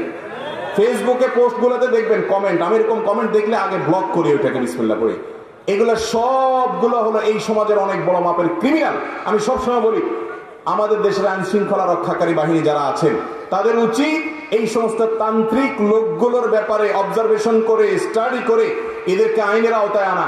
ঘরে ঘরে অশান্তি সৃষ্টি করছে, জাদু এবং ব্ল্যাক ম্যাজিক করে করে সংসারে সংসারে খান খান করে দিচ্ছে, অশান্তি করে দিচ্ছে। গত সপ্তাহে এক দম্পতি আমার অফিসে এসেছেন। ওনারা বললেন যে ভাই, আমরা একে অন্যকে এত ভালোবাসতাম যেটা কল্পনাতীত ছিল, কেউ কাউকে ছাড়া আমরা বাঁচতাম না, এমন একটা অবস্থা ছিল। আর এখন মহিলাও বলতেছে যে ওনাকে দেখলে আমার মনে হয় যে গায়ে আগুন জ্বালাই দিছে কেউ, আর স্বামীও বলতেছে একই অবস্থা আমার হয়। এই ধরনের ঘটনা একটি নয়, আমার কাছে অহরহ আসছে। যে দিনরাত পরিবর্তন হয়ে গেছে। বিশেষ করে অনেক হিংসুক শাশুড়ি আছেন, ননদ আছেন, দেবর আছেন, জাওর আছেন এবং প্রতিবেশী আছেন, এমনকি অনেক সময় আপন ভাই বেরাদারও আছে। তারা এই সমস্ত তান্ত্রিক কবিরাজের কাছে গিয়ে ব্ল্যাক ম্যাজিক করায়। এর কারণেও দাম্পত্য জীবনে অশান্তি হয়। এর হাত থেকে বাঁচার জন্য নিয়মিত সকাল সন্ধ্যার দোয়াগুলো পড়বেন। সূরা বাকারা নিয়মিত তেলাওয়াত বাসায় চালু করে রাখবেন এবং শোয়ার সময় 3 কুল পড়ে হাতে ফু দিয়ে গা মুছে তারপরে শুবেন। এগুলো সবগুলো হাদিসে শেখানো আমল। এবং বিশেষভাবে স্পেশালি আপনি সকাল সন্ধ্যার দোয়াগুলো পড়বেন। বাসা বাড়িতে কয়েকটা কাজ করবেন। বাসা যতবার ঢুকবেন বিসমিল্লাহ পড়ে ঢুকবেন, বের হবেন বিসমিল্লাহ পড়ে বের হবেন। টয়লেটে যাবেন বিসমিল্লাহ ভুলে যাবেন না। টয়লেট হলো দুষ্ট জিনের, শয়তানের আখড়া। অতএব টয়লেটের দরজা কখনো বাসার ভিতরে টয়লেট অ্যাটাচ থাকলে খোলা রাখবেন না, দরজা বন্ধ করে রাখবেন। কোনো ছবি টাঙিয়ে রাখবেন না। এগুলো সবগুলো শয়তানের অন্যতম আখড়া হয়ে থাকে। এই সবগুলো থেকে যদি পরিচ্ছন্ন রাখতে পারেন, ইনশাআল্লাহ দুষ্ট জিন এবং শয়তান এবং ব্ল্যাক ম্যাজিক থেকে আল্লাহ তাআলা হেফাজতে রাখবেন। এই 10টা পয়েন্ট যদি মাথায় রেখে আমলে আনতে পারেন, ইনশাআল্লাহ আল্লাহর পরে ভরসা রেখে বলতে পারি দাম্পত্য জীবনটা আপনি উপভোগ করবেন। আপনার ঘরটা জীবন্ত জান্নাত হবে এবং জান্নাতি সুখ আপনি আপনার দাম্পত্য জীবনে পাবেন ইনশাআল্লাহ। আবারও এক নজর বলে দিচ্ছি, প্রথম কাজ হলো জীবন সঙ্গী নির্বাচনে দিনদারিতা দেখেই নির্বাচন করতে হবে, অন্য কোনো কিছুকে প্রাধান্য দেওয়া যাবে না। নাম্বার 2, সবর এবং ধৈর্য ধারণ করা শিখতে হবে, শুকর করা শিখতে হবে। সবর ছাড়া কখনো দাম্পত্য জীবনে শান্তি আসবে না। হজম করা শিখতে হবে, ফুটফাট রাগ করা যাবে না, নিয়ন্ত্রণ করা শিখতে হবে নিজেকে। নাম্বার 3, নিজের জীবন সঙ্গীর ভালো কাজগুলোর প্রশংসা করা শিখতে হবে। যত বেশি স্বীকৃতি দিবেন, যত বেশি প্রশংসা করবেন, আপনার দুর্বলতা থাকলেও আপনার জীবন সঙ্গী মাফ করবে। উদারতা দেখে তার ভালো লাগবে, স্বীকৃতি দেওয়া শিখতে হবে। নাম্বার 4, স্বামী স্ত্রী একে অন্যের দুর্বলতার জায়গাগুলো, বিশেষ করে যে বিষয়গুলোতে তিনি সিরিয়াস হয়ে যান, কষ্ট পান, সেগুলোকে আমলে নিতে হবে, কনসার্নের জায়গাগুলোকে আমলে নিতে হবে এবং তার আঘাত হয় এমন কোনো কাজ কথা করা যাবে না। নাম্বার 5, সোশ্যাল মিডিয়া এবং ফেসবুক ইত্যাদি ব্যবহার করেন, কিন্তু এটা নিয়ন্ত্রণ করতে হবে। বোর সামনে বসে ঘন্টাকে ঘন্টা আপনি এগুলো টিপতেছেন, বেচারি সেজে গুজে বসে আছে, অথবা আপনার স্বামী বাহির থেকে অনেক আশা ভরসা করে এসেছে আপনার সাথে খুনসুটি করবে, সময় কাটাবে, কথা বলবে, আপনি বসে আছেন ফেসবুকে, আপনি বসে আছেন ইউটিউব নিয়ে ব্যস্ত। এগুলো আমাদের সাংসারিক জীবনে অশান্তির অন্যতম প্রধান কারণ। যারা এগুলোর ম্যানেজমেন্ট জানে না, নিয়ন্ত্রণ করতে জানে না, তাদের দাম্পত্য জীবনে শান্তি আসে না। 6 নম্বর কারণ হলো অন্যের মুখে দাম্পত্য, অন্য কোনো দম্পতি খুব সুখে আছে, তাদের মধ্যে কোনো অশান্তি নাই, এই সমস্ত মিথ্যা গল্প বিশ্বাস করবেন না। প্রত্যেক দম্পতির মধ্যে অশান্তি আছে, তারটা আপনি জানেন না, সে হয়তো আপনাকে প্ররোচিত করে, এগুলো আমল নেবেন না। মনে রাখবেন আপনি অনেক সুখে আছেন অন্য অনেকের চাইতে, আলহামদুলিল্লাহ। এই বিষয়টা মাথায় রাখতে হবে, অন্যদের এসব গল্প শোনা যাবে না। 7 নম্বর হলো ক্ষমা করতে জানতে হবে। ক্ষমা না করলে দাম্পত্য জীবনে শান্তি আসবে না। যত ভুলই হোক, আল্লাহর কাছে যদি ক্ষমা চান, তাহলে আল্লাহর বান্দাকে ক্ষমা করতে হবে। এক মালিক তার কাজের লোককে একবার ভুল হয়েছে, দ্বিতীয়বার ভুল হয়েছে, এরপরে বারবার সে মাপ চায়, মালিক মাফ করে দেয়। এরপরে অধীনস্থ বলেছে, মালিক বলেছে যে তোমাকে কয়বার আমি মাফ করব? তখন অধীনস্থ বললেন যে হুজুর, আপনি আমাকে ততবার মাফ করলেই চলবে, কিয়ামতের ময়দানে আল্লাহর কাছে যতবার আপনি মাপ চাওয়ার আশা, মাপ পাওয়ার আশা করেন। ঠিক একইভাবে আমরা কেউ ফেরেশতা না ভাই, অসংখ্য ভুলভ্রান্তি আছে। আমার স্ত্রী ভুল করেছে, আমার স্বামী ভুল করেছে, আমি তাকে ক্ষমা করা শিখতে হবে। ক্ষমা না করতে পারলে শান্তি পাবেন না। নাম্বার 8 নম্বরটা মিস হয়েছে আগে। 8 নম্বর হলো চাহিদা নিয়ন্ত্রণ করতে হবে, চাহিদাকে কন্ট্রোল করতে হবে। চাহিদা যদি কন্ট্রোল করতে না পারেন, শান্তি কখনো আসবে না। দুনিয়াতে নির্মল সুখ কেউ পায় না। অনেক মহিলারা এসে বলে হুজুর আমার স্বামীটা অমানুষ, আমার শ্বশুরটা অমানুষ। আমি বলি ভাই, আল্লাহ তাআলা এই পৃথিবীতে আপনাকে যে কষ্টে রেখেছেন, এই কষ্টের একটা এন্ডিং আছে, এর একটা শেষ আছে। মৃত্যু হয়ে গেলে শেষ হয়ে যাবে, অনন্ত অসীমকালের শান্তি। আল্লাহ যদি আপনাকে খারাপ শাশুড়ি দিয়ে, খারাপ শ্বশুর দিয়ে, খারাপ স্বামী দিয়ে, খারাপ স্ত্রী দিয়ে পরীক্ষা নেয়, আপনি যদি হজম করতে পারেন আর এর বিনিময়ে যদি অনন্ত অসীমকালের জান্নাত পেয়ে যান, তাহলে এটা কি লস প্রজেক্ট না লাভের প্রজেক্ট? অতএব চাহিদাকে কন্ট্রোল করতে হবে। বেশিরভাগ স্বামী স্ত্রী এই চাহিদা লাগামহীন হওয়ার কারণে এরকম অশান্তি হয়। আপনি আপনার স্ত্রীর কাছ থেকে যে চাহিদা, সেই চাহিদাকে আপনি কমান, স্বামীর কাছে যে চাহিদা সেটা আপনি কমান, শান্তি আসবে ইনশাআল্লাহ। 9 নম্বর হলো আল্লাহর কাছে দোয়া করবেন দাম্পত্য জন্য সুখ শান্তির জন্য। আর 10 নম্বর হলো শয়তান এবং ব্ল্যাক ম্যাজিক, দুষ্ট জিনের যে প্রভাব বাসা বাড়িতে হয়, এগুলো থেকে নিয়ন্ত্রণ করার আমলগুলো করবেন। এই কাজগুলো করলে ইনশাআল্লাহ আল্লাহ তাআলা আমাদের দাম্পত্য জীবনে সুখ শান্তি দিবেন। আল্লাহ তাআলা আমাদের সবাইকে দাম্পত্য জীবনে সুখী হওয়ার, মানুষ হওয়ার এবং আনন্দময় জীবন উপভোগ করার তৌফিক আল্লাহ তাআলা আমাদের সবাইকে দান করুন। যে ব্যক্তি দাম্পত্য জীবনে যত বেশি সুখী, সেই ব্যক্তি আল্লাহর কাছে তত বড় মুত্তাকি ইনশাআল্লাহ, যদি তার অন্যান্য বিষয়গুলো সব ঠিক থাকে। অতএব আল্লাহ তাআলার কাছে আমরা সবাই সুখী দাম্পত্য জীবন চাই কি চাই না? অতএব এই আমলগুলো আমরা করার চেষ্টা করব। আল্লাহ আমাকে আপনাকে আমাদের সবাইকে আমল করার তৌফিক দান করুন। জাযাকুমুল্লাহ ওয়া আখিরু দাওয়ানা আলহামদুলিল্লাহি রাব্বিল আলামিন। ভাইরা, আমার প্রশ্ন আছে কিছু, আমরা দেখি খুব দীর্ঘ না করে সংক্ষেপে প্রশ্ন উত্তর দেওয়ার চেষ্টা করি। ক্যামেরাম্যান ভাইরা বসে যান। বিসমিল্লাহ। প্রথম প্রশ্ন, মোজা অবস্থায় পা মাসে করার নিয়ম কি? একটু দয়া করে যদি বলতেন। মোজার উপরে মাসা করা এটা গুরুত্বপূর্ণ একটা সুন্নত। আমাদের সমাজে যদি কেউ মোজার উপরে মাসা করে ওযুতে, এটাকে অনেকে দোষের মনে করে। এটা দোষের মনে করাটা দোষের, কারণ নবী করিম সাল্লাল্লাহু আলাইহি সাল্লাম মুজার উপরে মাসা করতেন এবং মুজার উপরে মাসা করার প্রবক্তা হওয়া আহলুস সুন্নাহ জামাতের একটা বড় মার্কা। শিয়ারা বা অন্যরা মুজার উপরে মাসা করাকে জায়েজ মনে করে না। আহলুস সুন্নাহ জামাতের একটা বড় নিদর্শন, অসংখ্য সাহাবী থেকে অগণিত বিশুদ্ধ হাদিস বর্ণিত হয়েছে মুজার উপরে মাসা করার বিষয়ে। মুজার উপরে মাসা করার নিয়ম হলো, আপনি পূর্ণাঙ্গ ওযু করেছেন, হাত ধুয়েছেন, মুখ ধুয়েছেন, মাথা মাসা করেছেন এবং পাও ধুয়েছেন, টাকনু পর্যন্ত পাও ধুয়েছেন, ধুয়ে পূর্ণাঙ্গ ওযু করেছেন। পবিত্র অবস্থায় যদি আপনি মোজা পরেন, সেই মোজা যদি মাসার উপযুক্ত হয়, মাসার উপযুক্ত মোজা কোনগুলো হয়? চামড়ার মোজা আর কাপড়ের মোজা যদি হয় এত শক্ত হওয়া, এত মজবুত হওয়া, যাতে করে দীর্ঘ পথ এটা দিয়ে খালি পায়ে হাঁটা যায়। একেবারে পাতলা পাতলা মোজা, চামড়া দেখা যায়, শরীর দেখা যায়, হ্যাঁ, আপনি ভিজা হাত দিলে ভিতরটাও ভিজে যাচ্ছে অথবা ছেঁড়া আছে বড় অংশ, এগুলোতে মাসা চলবে না। সাধারণত চামড়ার মোজার উপরে মাসা করাটাই হলো সবচেয়ে সেফ এবং নিরাপদ। যাই হোক, মোজার উপরে আপনি ধোয়া পাও নিয়ে পরিপূর্ণ ওযু অবস্থায় যদি মোজা পরেন, বাসা বাড়িতে যতদিন থাকেন 24 ঘন্টার মধ্যে ওই মোজা না খুলে প্রতিবার এরপরে যখন ওযু ভেঙে যাবে হাত মুখ ধোবেন, মাথা মাসা করবেন, পা হাত ধোয়া লাগবে না। শুধু মোজার উপরে এরকম হাত, ভিজা হাতকে টান দিবেন উপরে, বাস আপনার হয়ে গেল। আবার আরেক পায়ের উপরে আরেকটা ভিজা হাতকে টান দিলেন, তাতে আপনার মাসা হয়ে যাবে। মোজার তলায় মাসা করা লাগবে না, পুরা মোজা মাসা করা লাগবে না। এই 4 আঙ্গুল দিয়ে শুধুমাত্র একটা টান দিলেন মোজার উপরে, আঙ্গুলের যে গোড়া আছে পায়ের, আঙ্গুলের যে মাথা আছে ওখান থেকে টান দিলেন, মোজা মাসা হয়ে গেল। তাহলে কথার কথা শীতের দিন অথবা অ্যাজমার রোগী আছে অনেকে, যে পাও ধুইতে পারে না, অসুবিধা হয়, আপনি মোজার উপরে মাসাই করেন। এমনকি কোনো অসুবিধা না থাকলেও জীবনে 2-4 বার মোজার উপরে মাসাই করবেন, কারণ নবী করিম সাল্লাল্লাহু আলাইহি ওয়াসাল্লামের সুন্নাত। অনেকে মনে করে পাও ধুইলে সওয়াব বেশি হবে, মোজার উপরে মাসাই করলে সওয়াব কম হবে। এটা ভুল ধারণা। মোজার উপরে মাসা করলে যে সওয়াব কম হতো, নবী সাল্লাল্লাহু আলাইহি ওয়াসাল্লাম সেটা করতেন না এবং সাহাবীরা সেটা করতেন না, বিধায় বোঝা গেল এটা ভুল ধারণা। মোজার উপরে মাসা করা যাবে। নিয়ম হলো, বাসা বাড়িতে থাকলে যতবার আপনি ওই মোজা না খুলবেন ততদিন আপনি যতবার ওযু করবেন 24 ঘন্টার মধ্যে, ততবার মোজার উপরে মাসা করলে চলবে, পাও না ধুলেও চলবে।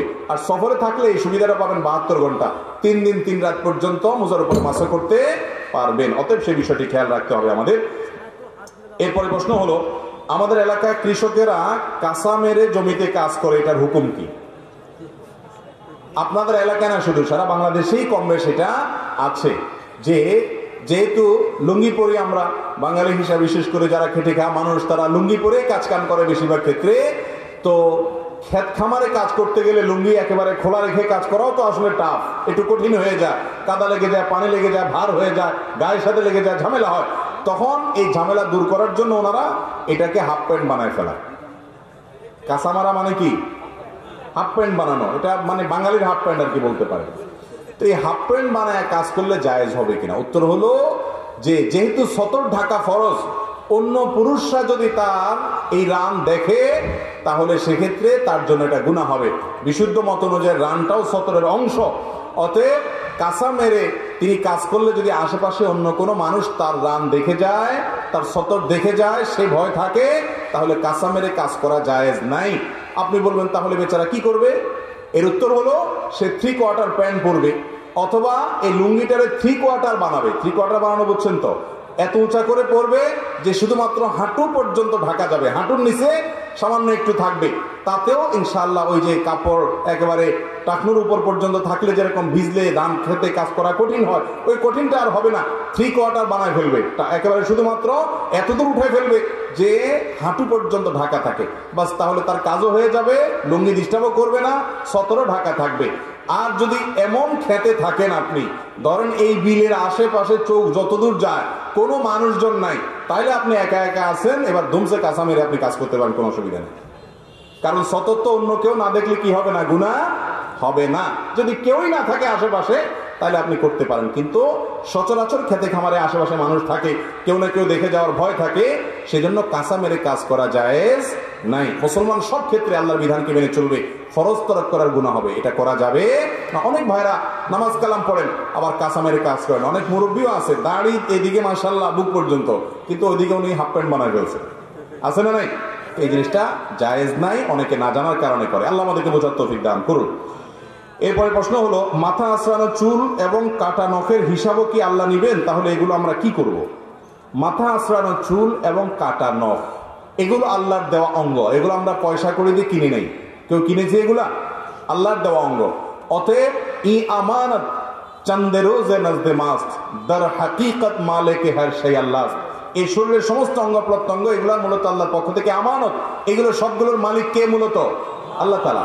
এই জন্য শরীরের কোনো অঙ্গ বিক্রি করা জায়েজ, রক্ত বিক্রি করা জায়েজ, শরীরের কোনো অঙ্গ বিক্রি করা জায়েজ নাই। কেন জায়েজ নাই? কারণ এগুলো আল্লাহর পক্ষ থেকে আপনাকে আমানত দেওয়া হয়েছে, এটা আপনি টাকা দিয়ে কিনে আনেন নাই, এগুলো বিক্রি করা হারাম। হ্যাঁ, দান করা জায়েজ আছে, একজনের ব্লাড দরকার, আপনি ব্লাড দিলেন, জায়েজ না, বরং সওয়াবের কাজ, কিন্তু বিক্রি করতে পারবেন না। হ্যাঁ, কেউ যদি বাধ্য হয়ে কিনে, নিরুপায় হয়ে কিনলো তিনি ব্লাড, তার জন্য কেনাটা জায়েজ আছে, কিন্তু যিনি বিক্রি করছেন তিনি গুনাহগার হচ্ছেন, যেহেতু ক্রেতা নিরুপায়, সেজন্য তার জন্য এটা জায়েজ আছে। তো যাই হোক, নখ বা চুল, আজকাল চুলের ব্যাপারে একটা ব্যাপক সমস্যা আমাদের সমাজে দেখা যাচ্ছে, সেটা হলো অনেকেই বড় বড় চুল এগুলা কাটার পরে বিক্রি করেন। আমাকে এক সেলুনওয়ালা গত সপ্তাহে বললেন যে ভাই এই বড় চুলগুলো 6,000 টাকা কেজি বিক্রি হয়। আমি তো অবাক হয়ে গেলাম। সেলুনওয়ালা বললো যে অনেকে মেয়েরা আছে যে তাদেরকে নিয়ে আসছে, হয়তো মাথায় উকুন হয়েছে, এজন্য পুরো চুল কেটে ফেলবে। ছোট বাচ্চা মেয়ে হয়তো 8-10 বছর বয়স, তো মা বাপ কেটে থুয়ে যায়, মা বাপ তো জানে না কি সম্পদ রেখে গেছে, ওই 2-3টা চুলের মোনা নিলে আমার 6,000 টাকা হয়ে যায়। তা আমার জন্য জায়েজ হবে কিনা? মানুষের শরীরের অঙ্গ প্রত্যঙ্গ কেনা বেচা করা জায়েজ নাই। অতএব এই চুল বা নখ এগুলো কেনা বেচা এগুলো শরীর দৃষ্টিকোণ থেকে হারাম।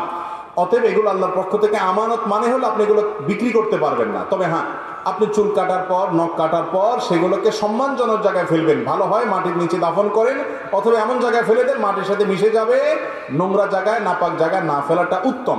যদি ফেলে দেন তাতে বড় কোনো গুনাহ হবে না, কিন্তু না ফেলাটা ভালো। অতএব চুল এবং নখের ক্ষেত্রে এতটুকু দায়িত্বশীলতা আপনার আছে যে আপনি এটা বিক্রি করবেন না, এবং এটা কাটার পর এটাকে মাটি বা কোনো জায়গায় ফেলে দিবেন, যাতে অসম্মানটা না হয় সেদিকটা খেয়াল রাখবেন। অতএব আল্লাহর কাছে জব দিতে হলো ওই জায়গায় এবং ওইটুকু শুধুমাত্র। এরপরে প্রশ্ন হলো, আমার স্ত্রীকে বারবার পর্দা করার কথা বললেও সে পর্দা করে না, এখন আমি কি করব? যে প্রশ্নটা করেছেন আমি তাকে বলতে চাই, আপনি নিজে পর্দা করেন কিনা, আপনার চোখে পর্দা করেন কিনা। এই প্রশ্নটা এই জন্য করছি যে অনেক পুরুষ আছে নিজে দুনিয়ার বদমাইশি সব করবে, চায় আমার বউটা ফেরেশতা থাকুক, কোনো দিক তাকাইতে পারবে না, বউ ফেসবুক টিপতে পারবে না, কিন্তু সে সারাদিন ইটিস করবে অন্যদের সাথে। আছে না এরকম রোগের রোগী? তো এগুলো তো খারাপ জিনিস। আপনি নিজে সলিড থাকতে হবে, তাকেও সলিড রাখার চেষ্টা করতে হবে। মহিলাদেরকে বোরকা পরানোর জন্য একটু কাউন্সেলিং করতে হবে। আমি সবসময় বলি যে সমস্ত মহিলারা বোরকা করতে চান না বা পর্দা করতে চান না, বোরকা বলে কোনো কথা না, পর্দা করতে চান না, হিজাব করতে চান না, তারা বাহিরে যখন খোলামেলা পোশাকে যান, সেজে গুজে যান, তাদেরকে অন্য পুরুষরা দেখে কি চিন্তা করে? পরপুরুষ গায়ের মাহরামরা একজন সুন্দরী নারী বা একজন যুবতী নারী সাজগোজ করে যদি বাহিরে আসে, খোলামেলা পোশাক আশাকে চলাফেরা করে, যত পুরুষ তাকে দেখে কি চিন্তা করে? আপনারা জানেন না কি চিন্তা করে? আপনি নিজে কি চিন্তা করেন? সবাই সে চিন্তা করে। কথা ঠিক বলছি না? আল্লাহ তাআলা এটা সৃষ্টিগতভাবে এভাবে করেছেন। আপনি যদি বলেন না না হুজুর আস্তাগফিরুল্লাহ, তবা আমার মনে কোনো বাজে চিন্তা আসে না, তাহলে হয় আপনি অসুস্থ আর নাহলে মিথ্যু। হয় আপনার ডাক্তার দেখানো দরকার, আপনার শরীরে সমস্যা আছে, আর না হয় আপনি মিথ্যু। 3 নম্বরটা হওয়ার কোনো সম্ভাবনা নাই। এবার আপনি চিন্তা করেন, যেই বোন পর্দা ছাড়া বাহিরে যাওয়াটাকে তার জন্য তিনি এটা প্রাউড ফিল করার মতো বিষয় মনে করছেন, ন্যূনতম যদি তার ভিতরে আত্মসম্মান বোধ থাকে, সে চিন্তা করবে বাজারে যতগুলো মানুষ আমাকে দেখছে, আমাকে নিয়ে মনে মনে সে এমন এমন কল্পনা করছে, ওই কল্পনার কথা যদি মুখ দিয়ে বলে, তাহলে ঘৃণায়, ক্ষোভে, দুঃখে, কষ্টে তার আত্মহত্যা করতে মনে চাইবে। আত্মহত্যা করা হারাম। বুঝাতে চাইলাম যে সে নিজেকে শেষ করে দিতে মনে চাইবে, এত জঘন্য খারাপ লাগবে তার কাছে। অথচ সেই মানুষটাই যখন দেখে বলে আপা অনেক সুন্দর লাগছে, ভাবি অনেক সুন্দর লাগছে, ওই মহিলা মিটমিট করে হেসে ওইটাকে অ্যাপ্রিসিয়েট নিচ্ছে, সেটাকে গ্রহণ করছে, সে জানে না যে ওই সুন্দর লাগা কথা যে বলছে তার মনে বাজে কল্পনা আসবে। যদি কখনো না আসে, হতে পারে প্রাইমারি লেভেলে কারো মনে বাজে চিন্তা আসলো না, কিন্তু আসবে। যেখানে বাজে চিন্তা আসার সম্ভাবনা আছে ওখানে নিজেকে সেভ করাটাই হলো বুদ্ধিমান মানুষের কাজ। একটা জায়গায় ধরেন এখানে বিদ্যুতের লাইন আছে এবং এখানে বিদ্যুতের হাই ভোল্টেজ লাইন আছে, হাত লাগলে সাথে সাথে শক হয়ে মারা যাওয়ার ভয় আছে। এই মুহূর্তে বিদ্যুৎ নাই, কারেন্ট নাই, চলে গেছে, তারপরও আমি সেখানে হাত দেবো না। কেন? কারণ এখন বিদ্যুৎ নাই, যে কোনো মুহূর্তে এসে যাবে। কোন পুরুষ কোন নারীকে দেখার পর এই মুহূর্তে হয়তো তার মনে বাজে চিন্তা আসছে না, হয়তো অন্য কোনো টেনশনে আছে বেচারা, তার মনে বাজে চিন্তা এই মুহূর্তে আসলো না, কিন্তু আসতে বাধ্য। যদি তার গায়ে মাহরাম মহিলা হয় তাহলে তার মনে সবসময় পবিত্র চিন্তা আসবে না, একটা সময় বাজে চিন্তা আসবে। এই ভয়াবহ দিকটার কারণে একজন নারী পর্দা করবেন। তিনি পর্দা করবেন তার প্রোটেকশনের জন্য। আমি সবসময় বলি ভাই, মাননীয় মহামান্য রাষ্ট্রপতি তিনি চাইলেই কি যে কোনো জায়গায় যাইতে পারেন? যদি আমাদের মহামান্য রাষ্ট্রপতি প্রায় সময় মজা করে বলেন যে একটা ডিম আমাকে খাইতে দিলে ডাক্তাররা এবং যারা দায়িত্বশীল আছেন আমার নিরাপত্তার জন্য, এরা খেতে খেতে খেতে খেতে চেক করতে করতে আমার কাছে এসে অল্প একটু টিকে কোন রকম। উনি প্রায় সময় মজা করে রসিকতা করে বলেন। উনি যদি বলেন যে তোমরা সব ছড়ো, আমার আশেপাশে কোনো সেফটি লাগবে না, আমি একটু কারওয়ান বাজার গিয়ে মন মতো একটু বাজার করব, দিবে তাকে কেউ? কেন দিবে না? কারণ তার নিরাপত্তা বিঘ্নিত হবে। আল্লাহ তাআলা মেয়েদেরকে পর্দার বিধান দিয়েছেন তাদের নিরাপত্তার জন্য। পৃথিবীর উন্নত দেশ হিসেবে যাদেরকে আমরা অনেক দিক থেকে আইডল মনে করি, তাদের অনেক ভালো দিকও আছে।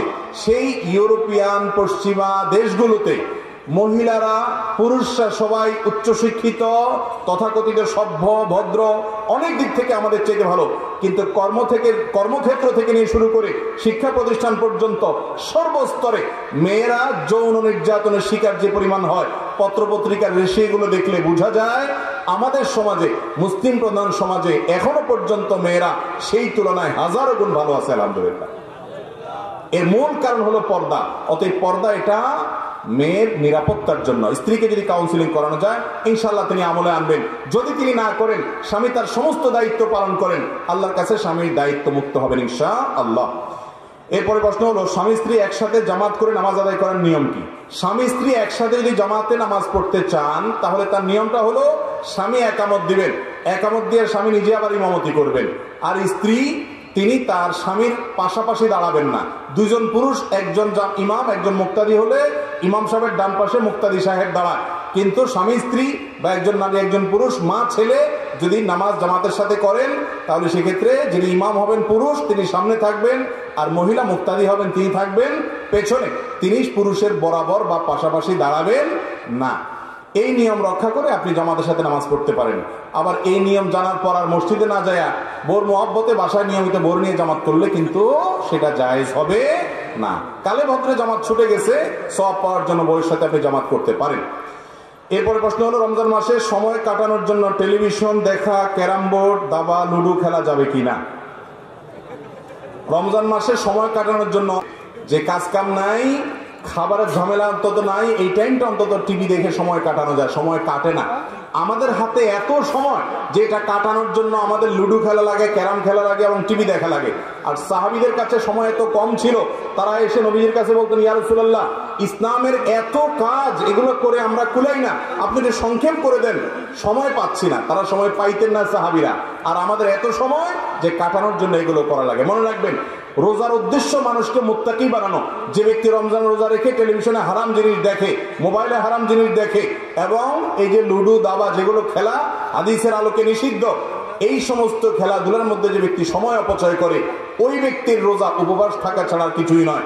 আপনার হাতে যদি সময় থাকে আপনি কোরআন তেলাওয়াত করেন, আপনি ইসলামিক বই পড়েন, আপনি একটা নলেজ অর্জন করেন, স্কিল ডেভেলপমেন্টের জন্য কোনো উদ্যোগ নেন, আপনি অন্য মানুষ উপকার করেন, বইয়ের ইফতারি বানানোতে হেল্প করেন, মায়ের কাজে সহযোগিতা করেন। কাজের অভাব নেই। যারা অকর্মা, নিষ্কর্মা, যারা অলস, যারা সমাজ এবং পরিবারের বোঝা, সেই মানুষগুলো বলে সময় কাটানোর জন্য আমরা কিছু সময়। আপনি কাটান থেকে সময় তো আপনার পাওয়ারই কথা না। রমজান উপলক্ষে 22টা স্পেশাল আমল আছে। কয়টা? 22টা স্পেশাল আমল আছে হাদিসের আলোকে। রমজানের জন্য স্পেশাল, এগুলো কোরআন এবং হাদিসের আলোকে। এই 22টা স্পেশাল আমলের তালিকা টাঙায় রেখেন, দেখবেন বেহুশ হয়ে যাবেন আমল করতে করতে, কখন আপনি ক্যারাম খেলবেন। অতএব রোজা রেখে এগুলো করা যায় নাই। আমাদের আসুন্নাহ ফাউন্ডেশন থেকে আমরা একটা রমাদান প্ল্যানার বের করেছি গত বছরও, আলহামদুলিল্লাহ মাত্র 4 দিনে প্রায় 30,000 কপি। 26,000 কপি মানুষ টাকা দিয়ে নিয়েছে, আরো সব মিলিয়ে প্রায় 30,000 কপি আমরা মানুষকে দিয়েছি। এই বছর রমজান প্ল্যানার আমরা অনেক আগে প্রিন্ট করে ফেলেছি। রমজান প্ল্যানার উদ্দেশ্য হলো যে প্রতিদিন আপনি কি কি কাজ করবেন কিছু প্রস্তাবনা দেওয়া আছে। এগুলো হাদিস বানানোর কোনো বানানো কোনো ফরম্যাট না, জাস্ট আপনাকে উৎসাহ দেওয়ার জন্য যে আজকে কতটুকু তেলাওয়াত করছেন লিখে রাখেন, কয় ওয়াক্ত নামাজ জামাতের সাথে পড়েছেন লিখে রাখেন, সুন্নতগুলো ঠিকমতো পড়েছেন কিনা সেটা ট্রিট দেন। এরপরে দিন শেষে নিজের হিসাব মেলান, আগের দিনের সাথে পরের দিনকে কম্পেয়ার করান। এভাবে হিসাব নিকাশ করলে, প্ল্যান ওয়াইজ আমল করলে আপনার রমাদানটা ভালো কাটবে। ওখানে দেখবেন যে দাবা খেলা আজকে হয়েছে কিনা, আপনি টেলিভিশন আজকে সব প্রোগ্রামগুলো দেখেছেন কিনা, ওরকম কোনো ঘর নাই। অতএব ওইটা এমনিতেই আপনার জীবন থেকে হারিয়ে যাবে ইনশাআল্লাহ। বিধায় রোজা রেখে এই কাজগুলো করা কি নাই, জায়েজ নাই। অনেক মানুষ আছেন এই কাজগুলো করে, প্রবাসীদের মধ্যে অনেকে আছেন, বিশেষ করে মিডিল ইস্টে যারা থাকেন, সারা রাত কাজ করে। যেহেতু মিডিল ইস্টে মানুষ রমজান রাত জেগে থাকে, দিনের বেলায় যেহেতু কোনো কাজ কাম থাকে না, কত ঘুমায়? 8টা 9টা 10টা 11টা পর্যন্ত ঘুমাইলে ঘুম শেষ। এরপরে ওনারা সবাই টিভি নিয়ে সামনে বসে, বউ বাচ্চা তো নাই, কি করবে বেচারারা? ওই কাজ করতে করতে তাদের গোটা রমজান যায়। মনে রাখবেন, হারাম জিনিস টেলিভিশনে দেখে, আপনি পরনারীকে দেখলেন নাটকে, সিনেমাতে, বিভিন্ন অনুষ্ঠানে, এই কাজের মাধ্যমে রমজান কাটালে আপনার রমজান ফলপ্রসূ হবে না, গুনাহ হবে। এরপরে প্রশ্ন হলো, মহিলাদের শাড়ি ও পেটিকোট পরিহিত অবস্থায় নামাজ পড়লে নামাজ হবে কিনা? শাড়ি এবং পেটিকোট পরে মা বোনরা নামাজ পড়লে নামাজ হবে কিনা? উত্তর হলো, মহিলাদের নামাজের জন্য শর্ত হলো নামাজের মধ্যে যে সতর আছে সতর ঢাকতে হবে। অর্থাৎ মাথা থেকে নিয়ে পা পর্যন্ত 2 হাতের কবজি ছাড়া, মুখমণ্ডল ছাড়া বাকি পুরো শরীর ঢাকতে হবে তাকে। পায়ের পাতারটুকু, একদম গোড়ারটুকু তিনি ঢাকবেন না, বাকি পুরো শরীর তিনি ঢাকবেন। এই ঢাকা তিনি যদি সম্পাদন করতে পারেন শাড়ি দিয়ে, নামাজ হয়ে যাবে, কোনো অসুবিধা নেই। আর যদি শাড়ি দিয়ে না পারেন তাহলে শাড়ি পরবেন না, অন্য কোনো কিছু সাথে পরবেন। সাধারণত শাড়ি পরলে যেটা হয়, হাতের এই যে গোছাগুলো, এগুলো বের হয়েই যায় রুকুতে সেজদাতে উঠা বসার সময়। গলার অংশটা দেখা যায়, কাঁধের অংশ দেখা যায়, চুল টুল সবগুলো থাকে না ঢাকে, কিছু না কিছু দেখা যায়। এই জন্য যদি শাড়ি পরে পেটিকোট পরে কোনো মা বোন নামাজ পড়তে চান, তার উপরে একটা বড় ওড়না পরে নিতে হবে, যাতে করে ওই যে তার হাতের গোছা অথবা গলা, কাঁধ, চুল কোনো কিছু দেখা না যায়। শুধু মুখমণ্ডল খোলা থাকবে। আজকাল অনেক সুন্দর সুন্দর ওড়না বের হয়েছে, নামাজের ওড়না। এই নামাজের ওড়নাগুলো যদি পরে নেন নামাজের সময়, মাথা থেকে পা পর্যন্ত আপনার পুরাটা ঢেকে যাবে শরীর। ওইটা ভেতরে আপনি হাত বাঁধবেন এবং রুকু সিজদা করবেন, হাত উঠাবেন, শুধুমাত্র মুখমণ্ডলটা খোলা থাকবে। ভেতরে আপনার শাড়ি থাকুক আর 3 পিস থাকুক, কোনো অসুবিধা নেই। শুধু শাড়ি পরে যদি নামাজ পড়েন তাহলে সতর এটা অনেক সময় উন্মুক্ত হয়ে যাবে। এই একটি কারণে হাজার হাজার লক্ষ লক্ষ মা বোনের নামাজ হয় না। জানে না যে নামাজের মধ্যে পুরুষের নাভি থেকে হাঁটু পর্যন্ত ঢাকা যেরকম ফরজ, কাঁধও ঢাকার কথা হাদিসে আসছে। আর মহিলাদের পুরা আপাদমস্তক ঢাকতে হবে নামাজের মধ্যে। শাড়ি পরলে আপাদমস্তক, শুধু শাড়ি পরলে উপরে যে ওড়না না পড়ে, তাহলে কোনোদিনই পরিপূর্ণভাবে নামাজের সতরটা ঢাকা সম্ভব হয় না। কেউ যদি ঢেকে ঢুকে পারে তার ব্যাপার, কিন্তু পারবে না। পেট, পিঠ কোনো এক অংশ উন্মুক্ত হয়ে যাবে। উন্মুক্ত থাকলে নামাজ হবে না, বিধায় উপরে ওড়না পরে তারপর পড়তে পারেন। এই জন্য সবচেয়ে বেটার হলো নামাজের জন্য আপনি মেসি জাতীয় যদি পড়েন, ফুল হাতাওয়ালা মেসি, আর উপরে ওড়না পরেন মাথা ঢাকার জন্য, তাহলে সেটা সবচেয়ে বেটার। অথবা 3 পিস পড়লেন, কিন্তু ওড়না এমন ভাবে ঢাকলেন যাতে করে শুধু মুখমণ্ডল খোলা থাকে, 2 হাতের কবজি খোলা থাকে। এরপর প্রশ্ন হলো, আমাদের এলাকায় জমি কট কবলার যে নিয়ম আছে, টাকার বিনিময়ে জমি কট নেওয়া, এটা জায়েজ আছে কিনা? দেখুন, বন্ধক নেওয়া, জমি বন্ধক নেওয়া, সেটাই তো কট নেওয়া। আপনি যদি কাউকে টাকা দেন যে তোমাকে আমি 5 লাখ টাকা দিলাম, বেশিরভাগ ক্ষেত্রে মানুষ বিপদে পড়লে টাকা হাওলাত নেয়, তো এর বিপরীতে আপনি তার জমির দলিলটা নিলেন বা জমিটা রাখলেন। এই জমিটা আপনি যে ভোগ করলেন, টাকা দিয়ে জমিটা রেখে সেটা ভোগ করলেন, এই পদ্ধতিটা হলো মূলত বন্ধকের পদ্ধতি। বন্ধক রাখা জায়েজ আছে। আপনি কারোর কাছ থেকে টাকা লোন নিয়ে তাকে আপনার জমিটা দিলেন, যে ভাই টাকা যে নিলাম এটা যে তোমাকে আমি দেবো, গ্যারান্টি কি? গ্যারান্টি হলো জমিটা তোমার কাছে থাকুক, আমি মেরে খাবো না, এটা তোমার কাছে আমার গ্যারান্টি হিসেবে থাকুক। বন্ধকটা হলো গ্যারান্টির জন্য। কিন্তু আমাদের সমাজে যেটা হয়, শতকরা প্রায় 100%-এর মতো, 99%-এরও বেশি মানুষ জমি বন্ধক রেখে সেই জমি ভোগ করে। এটা সুস্পষ্টভাবে নাজায়েজ কাজ। অনেক উলামা ইকরাম এটাকে একটা হারাম বলেছেন, অনেকে মাকরুহ তাহরিমি বলেছেন, কিন্তু এটা নাজায়েজ এবং গুনাহের বিষয়। এই ব্যাপারে কারো কোনো সন্দেহ নেই। কারণ কুল্লু কারদিন জাররা নাফআন ফাহুয়া রিবা, যেই লোনের বিনিময়ে কোনো বেনিফিট নেন আপনি, সেটা সুদ হিসাবে গণ্য হয়, রিবা হিসাবে গণ্য হয়। এই জন্য অনেক উলামা এটাকে রিবা বলেছেন, সুদ বলেছেন। অর্থাৎ আমার জমিটা আপনাকে দিলাম, আপনি আমাকে 5 লাখ 10 লাখ টাকা দিলেন, আমার বিপদ হয়েছে, সেজন্য সেই টাকাটা আমি কাজ সারলাম, যতদিন আপনার টাকা আমি শোধ না করব বিনিময়ে আমি আপনার জমিটা ভোগ করব, আমানত হিসাবে কিন্তু তার জমি সেই ভোগ করবে। এটা কি কেউ দেয় নাকি? হাওলাত দিলাম আবার কোনো লাভ হবে না আমার টাকাটা, তাহলে লাভটা কি? মনে রাখবেন, কর্জে হাসানা, মানুষকে হাওলাত দেওয়া, এটা এত বড় ইবাদত, এত বড় সওয়াব। কোন কোন ক্ষেত্রে মানুষকে দান করার চাইতেও বেশি সওয়াব হয় কর্জে হাসানা। কিন্তু আমাদের সমাজে আজকাল কর্জে হাসানা আছে, লোন দেওয়ার সিস্টেম আছে। এই না থাকার একটা কারণ হলো যারা লোন নেয় তারা একবার নিতে পারলে আর ওই লোকের চেহারাটাও সে দেখতে রাজি। দোকান থেকে বাকি খাওয়ার পর অন্য দোকান থেকে ঘুরে ঘুরে নগদ খায়, ওই দোকানের সামনে দিয়ে আর হাঁটে না। এই চরিত্রের কারণে যারা লোন দিতে আগ্রহী তারা লোন দিতে চাইলেও দিতে পারে না। আর এই কারণে শুধু লোন না দিয়ে লোনের বিপরীতে গ্যারান্টি নেবেন। গ্যারান্টি কি? আপনি কাউকে 10,000 টাকা লোন দিচ্ছেন, তার মোবাইলটা গ্যারান্টি দেন, মোবাইলটা বন্ধ করে ডেস্কে আপনি ফেলে রাখেন, আপনার ড্রয়ারে ফেলে রাখেন, টাকা দিবা মোবাইল নিয়ে যাবা, কাহিনী শেষ। তাহলে সে গড়িমসি করতে পারবে না। টাকা দিচ্ছে না, এলাকার ময়মুরব্বী চেয়ারম্যান মেম্বারকে ডেকে, আলেম ওলামাকে ডেকে বলবেন মোবাইলটা নিলামে উঠায় বিক্রি করেন, আমার টাকা আদায় করে দেন, কাহিনী শেষ। তাহলে সেক্ষেত্রে আপনার লোনও দিলেন, লোনটা আদায়ও হলো, কোনো ভয় থাকলো না। ইসলামের সব সমস্যার সকল সংকটের সমাধান আছে, শুধু আমরা আমল করি না। অতএব লোন দেওয়ার অভ্যাস গড়ে তুলবো তো ইনশাআল্লাহ। মনে রাখবেন, শুধুমাত্র স্বার্থের চিন্তা করলেই হবে না যে আমার লাভ কি আসলো। লাভ হলো আল্লাহর কাছে আপনি সওয়াব পাবেন, বিনিময় পাবেন।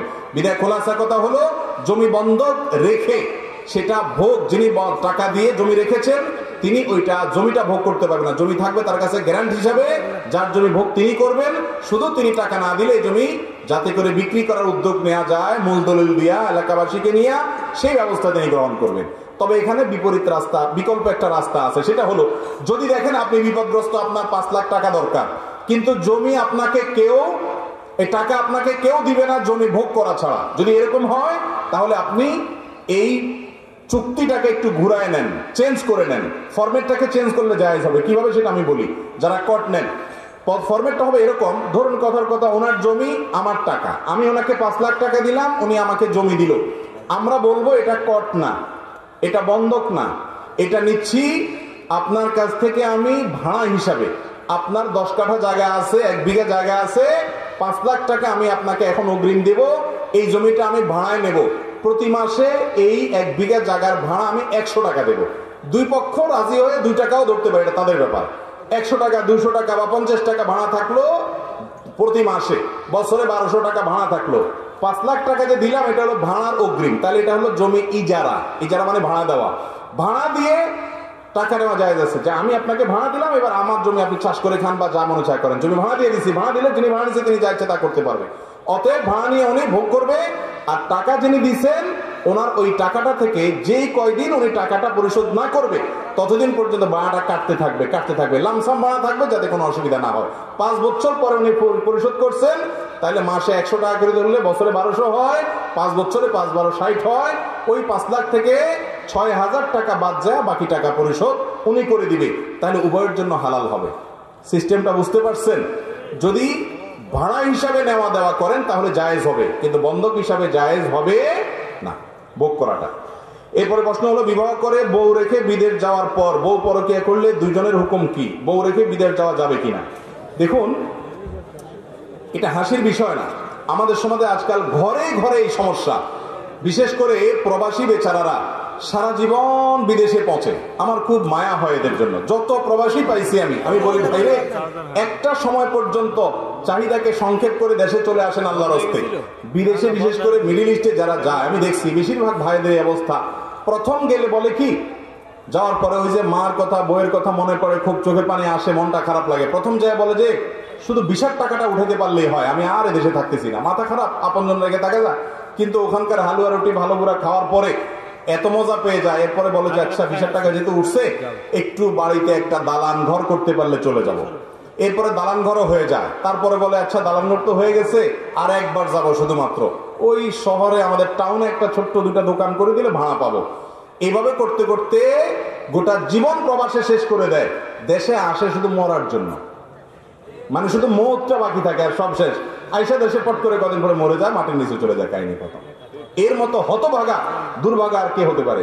আমি 10 বছর প্রবাস জীবনে ছিলাম। আমি শুরুতে যে বলেছি তিলকা আশারাতুন কামেলাতুন, 10 বছর মুসা আলাইহিস সালাম সাল্লাল্লাহু আলাইহি ওয়াসাল্লামের কাছে ছিলেন, তার জন্য এটা প্রবাস জীবন ছিল। আমি 10 বছর পূর্ণ করবো একইভাবে, এরপর আমি চলে আসবো, যত বড় লোভনীয় অফারক আমি থাকবো না ইনশাআল্লাহ। তবে সেই 10 বছর আমি ফ্যামিলি সহ ছিলাম, আলহামদুলিল্লাহ। ফ্যামিলি ছাড়া আমার দ্বারা থাকা সম্ভব না, কেন থাকবো? অনেক প্রবাসী ভাইরা আছেন, ঠিক আছে, সবার ফ্যামিলি নেওয়া সম্ভব না, আপনি ফ্যামিলি নামেন, কিন্তু একটা সময় আপনাকে চলে আসতে হবে। আমি সবসময় বলি, প্রবাসীরা প্রবাসে থাকতে হলে, বছরকে বছর থাকতে হলে 2টা ভিসা লাগবে। একটা হলো ওই দেশের এমবাসির ভিসা, আরেকটা হলো আপনার বউয়ের ভিসা। বউয়ের ভিসা বুঝেন? বউ যদি বলে ঠিক আছে আমাদের উন্নত ভবিষ্যতের জন্য তুমি কষ্ট করতেছো, আমরা রাজি আছি, তাহলে আপনি থাকতে পারেন। আর যদি বউ আপনার ভিসা ক্যান্সেল করে দেয়, যে না তুমি আর থাকতে পারবা না, আমি নিজের চরিত্রকে হেফাজত করতে পারবো না, বা ভয় হয়, বা ছেলে মেয়ে মানুষ করতে পারছি না, তাহলে আপনাকে অবশ্যই চলে আসতে হবে।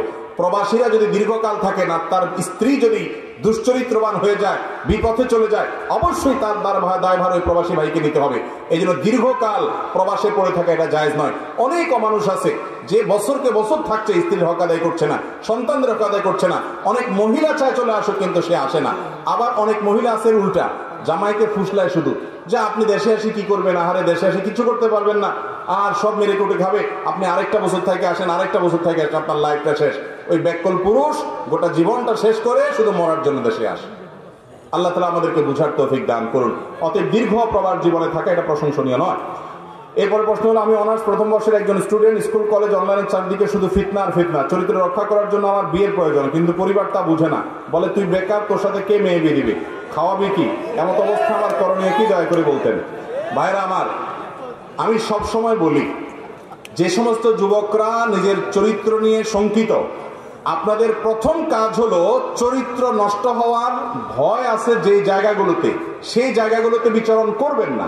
আপনি সোশ্যাল মিডিয়া নিয়ন্ত্রণ করে ফেলান, চোখকে হেফাজত করেন, আপনার চরিত্র অর্ধেক হেফাজতের গ্যারান্টি নিশ্চয়তা আপনি পেয়ে যাবেন ইনশাআল্লাহ। এটা হলো প্রথম কাজ।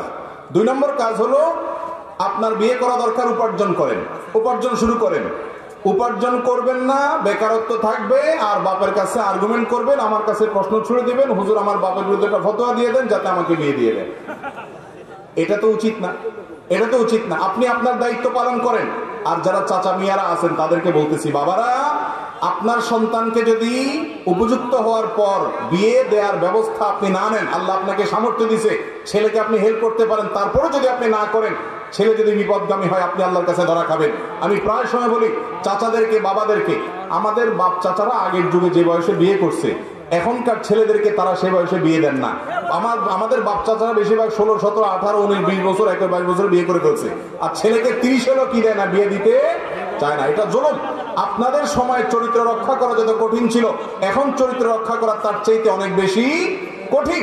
অতএব যুবকদেরকে সময় মতো বিয়ে দেবেন। আর যুবকরা বিয়ের জন্য ফতোয়া তালাশ না করে কাজ কাম শুরু করেন, পয়সা করে কামাই করবেন, মেয়ের বাপরা টেনে ছোলায় নিয়ে যাবে, আপনি করা লাগবে না। অতএব উভয় পক্ষ থেকে চেষ্টা থাকতে হবে। এরপর প্রশ্ন হলো, আমি 6 বছরের দাম্পত্য জীবন ভালোভাবে অতিবাহিত করছি, আমার স্বামী দ্বিতীয় বিয়ে করতে আগ্রহী, যা মানতে আমি নারাজ। আমার স্বামী শারীরিকভাবে অসুস্থ থাকে বেশিরভাগ সময়, এমনকি অর্থনৈতিকভাবে দুর্বল, কারণ তিনি স্টুডেন্ট। মাঝে মাঝে তিনি স্বাবলম্বী হয়ে বিয়ে করতে চান, এমন অবস্থা আমার কি করণীয়? আমি দ্বিধান্বিত, কারণ আমার পক্ষে তার দ্বিতীয় বিবাহ মেনে নেওয়া সম্ভব নয়। আশা করি সমাধান দিবেন।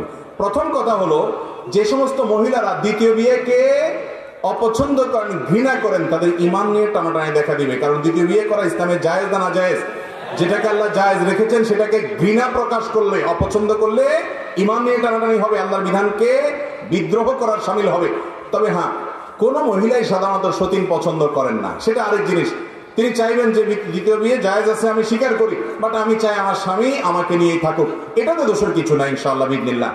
আর প্রশ্ন যেটা উল্লেখ করা হয়েছে, অনেক পুরুষ আছে দ্বিতীয় বিয়ে করে হলো অযথা চুলকানির কারণে। অযথা চুলকানি বুঝেন? তার 2টা বউ পালার মতো আর্থিক সঙ্গতিও নাই, শারীরিক সঙ্গতিও নাই, কোনো সঙ্গতি নাই, কিন্তু অযথাই তার মধ্যে কি আছে, এক ধরনের আপনার সাম্মা খায়ের আরবিতে বলে, অর্থাৎ না এই বউরণী সুখী না, আরেকটার ব্যাপারে মনে হয় সুখী হবো, এই রোগের কারণে দ্বিতীয় বিয়ে করার জন্য লাফালাফি করে অনেকে। এটা খারাপ চরিত্র, জায়েজ নাই।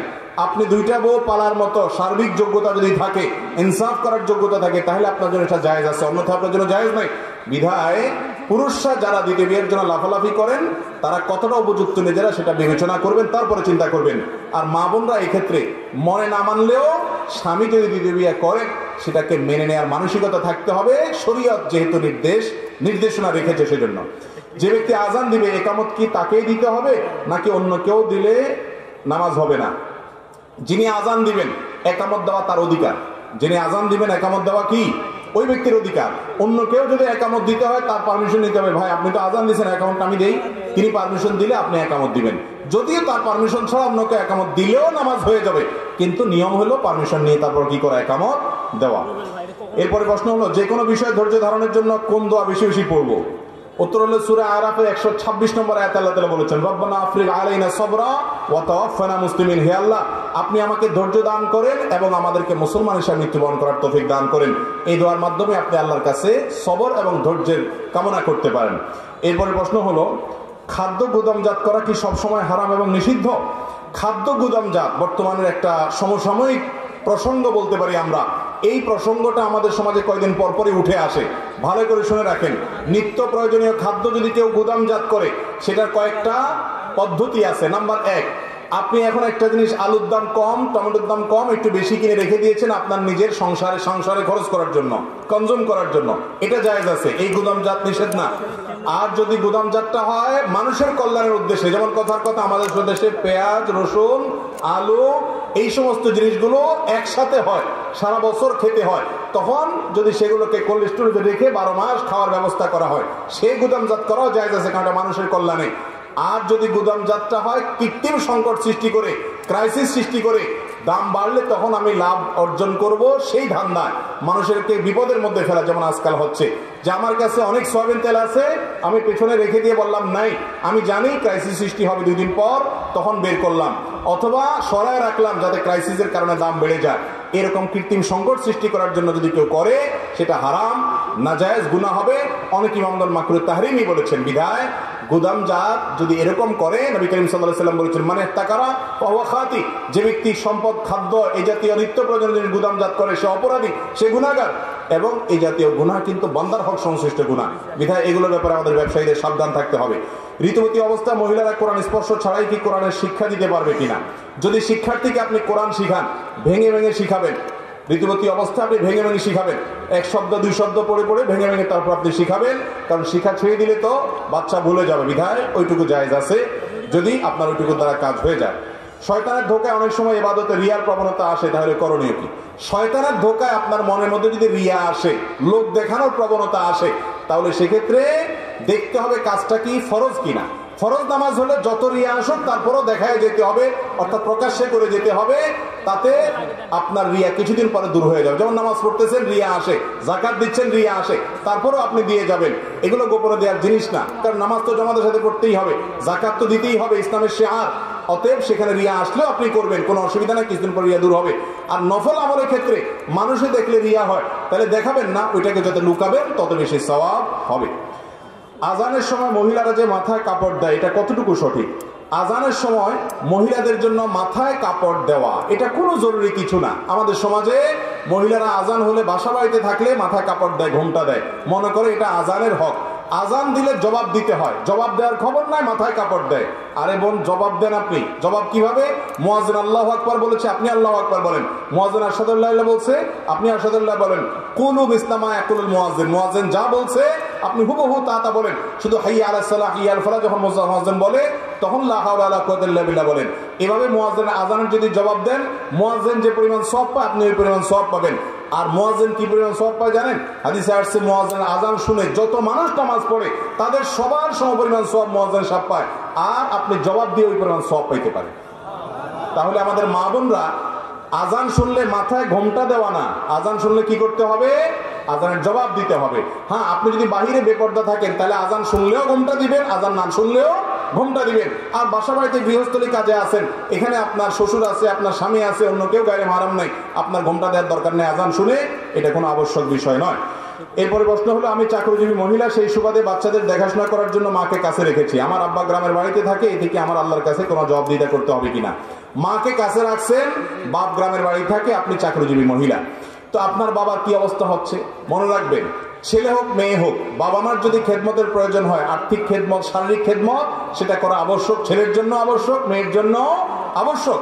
অতএব আপনার বাবার যদি কোনো অসুবিধা না হয়, মা মাঝে মধ্যে যাওয়া আসা করে, তাহলে আপনার জন্য এটা জায়েজ হতে পারে। কিন্তু যদি আপনার বাবার অসুবিধা হয়, তাহলে বাবাকে হয় কাছে আনতে হবে, আর না হলে মাকে সেখানে রাখতে হবে, যাতে করে বাবার অসুবিধা না হয়। কারণ তার যদি অসুবিধা হয়, তাহলে সেক্ষেত্রে আপনি গুনাহগার হবেন। আর আপনি চাকরি বাহিরে করছেন, সেটা আপনার কতটা নিড আছে, শরীয়তের নীতিমালাগুলো লক্ষ্য করে করছেন কিনা, সেটা প্রশ্ন সাপেক্ষ বিষয়। এরপরে প্রশ্ন হলো, মহিলাদের দিন প্রচারের বিষয়ে আল্লাহ তাআলা কেমন গুরুত্ব দিয়েছেন? মহিলা কি বাহিরে দিন প্রচার করতে পারবে? কোরআনে কারিমে আল্লাহ বলেছেন, আল মুমিনুন ওয়াল মুমিনাত বা'দুহুম আউলিয়াউ বা'দ ইয়া'মুরুনা বিল মা'রুফ ওয়া ইয়ানহাউনা আনিল মুনকার। মুমিন নারী পুরুষরা একে অন্যের অভিভাবক, তারা প্রত্যেকে সৎ কাজের আদেশ দিবে, অসৎ কাজের বাধা প্রদান করবে। অতএব দাওয়াতের কাজ, ইসলাম প্রচার কাজ মহিলারাও করবেন, কিন্তু তারা তাদের যে গণ্ডি আছে সেই গণ্ডিতে করবেন, পর্দার বিধানগুলো মেনে চলবেন। মহিলা তালিম করতে গিয়া, মহিলাদের দাওয়াত দিতে গিয়া সংসার ছেড়ে স্বামীর কথা বাদ দিয়ে ছেলে মেয়ের দিক লক্ষ্য না করে করা জায়েজ নাই। এগুলো লক্ষ্য রেখে যদি করেন, তাহলে এটা কি আছে? জায়েজ আছে। অতএব সেগুলোকে লক্ষ্য করে পর্দার বিধিবিধান মেনে করতে পারেন। অন্য জেলায় যেতে হলে মাহরাম থাকতে হবে, অন্য কোথাও গিয়ে দাওয়াতি কাজ করতে হলে সেখানে ফিতনা থেকে মুক্ত থাকতে হবে, নিজের ইজ্জত আবরু হেফাজত থাকতে হবে, তারপরে আপনি করতে পারবেন ইনশাআল্লাহ। এরপরে প্রশ্ন হলো, যারা দেশের বাইরে পড়াশোনা করে কিংবা চাকরি করতে যায়, তারা কিভাবে নিজেদের ঈমান ও আমলের হেফাজত করে চলতে পারে, দিনের উপরে অটল থাকতে পারে, যেহেতু বিধর্মী দেশে বদ্দিন দিয়ে ভরা? এক্ষেত্রে করণীয় কি?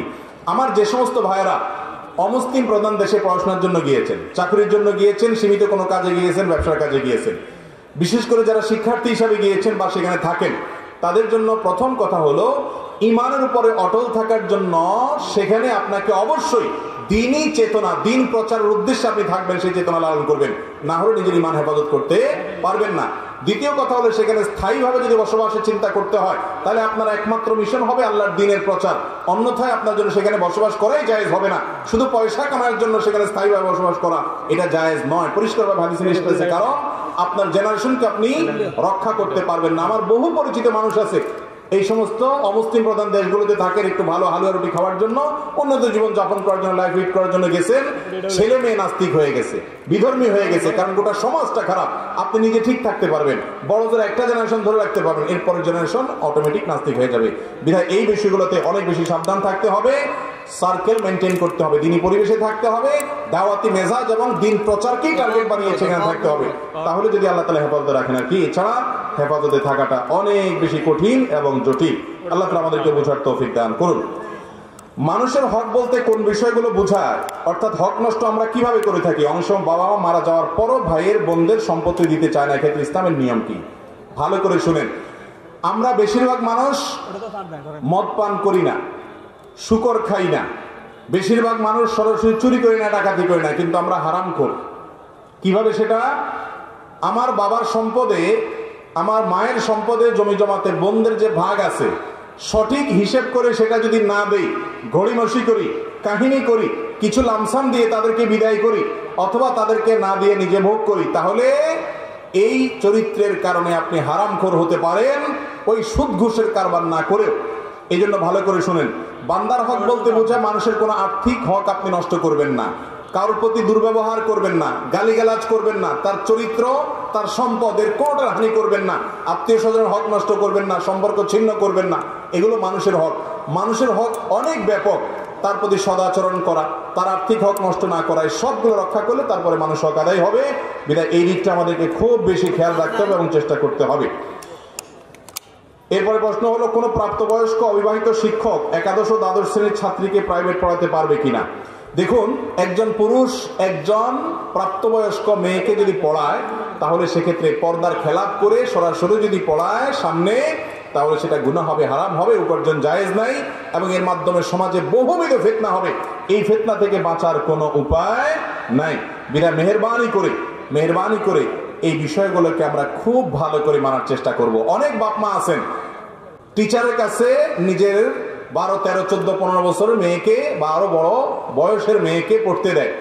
এই পথগুলো জেনার পথকে উন্মোচিত করে, সমাজে ফিতনা হয়, হয়তো আপনি টের পান না, একদিনে হয় না, আস্তে আস্তে হয়ে যায়। বিনা আল্লাহর ওয়াস্তে এই হারাম কাজটা করবেন না।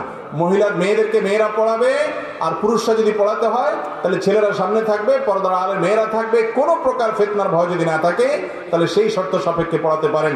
যদি অ্যাডাল্ট হয় বা প্রাপ্তবয়স্ক হয়, এই দিকটা খেয়াল না করলে সেক্ষেত্রে গুনাহ হবে, এবং এই গুনার কারণে আপনার উপার্জনও কিন্তু হারাম হতে পারে। এরপরে সর্বশেষ প্রশ্ন নিচ্ছে আজকে, সেজদায় গিয়ে কোনোই উরুর সাথে লেগে থাকলে সালাতের কোনো সমস্যা আছে কিনা? পুরুষরা, নারীরা সবাই সালাতের ক্ষেত্রে, আমাদের অনেক ক্ষেত্রে দেখা যায় আমরা অলসতা করি।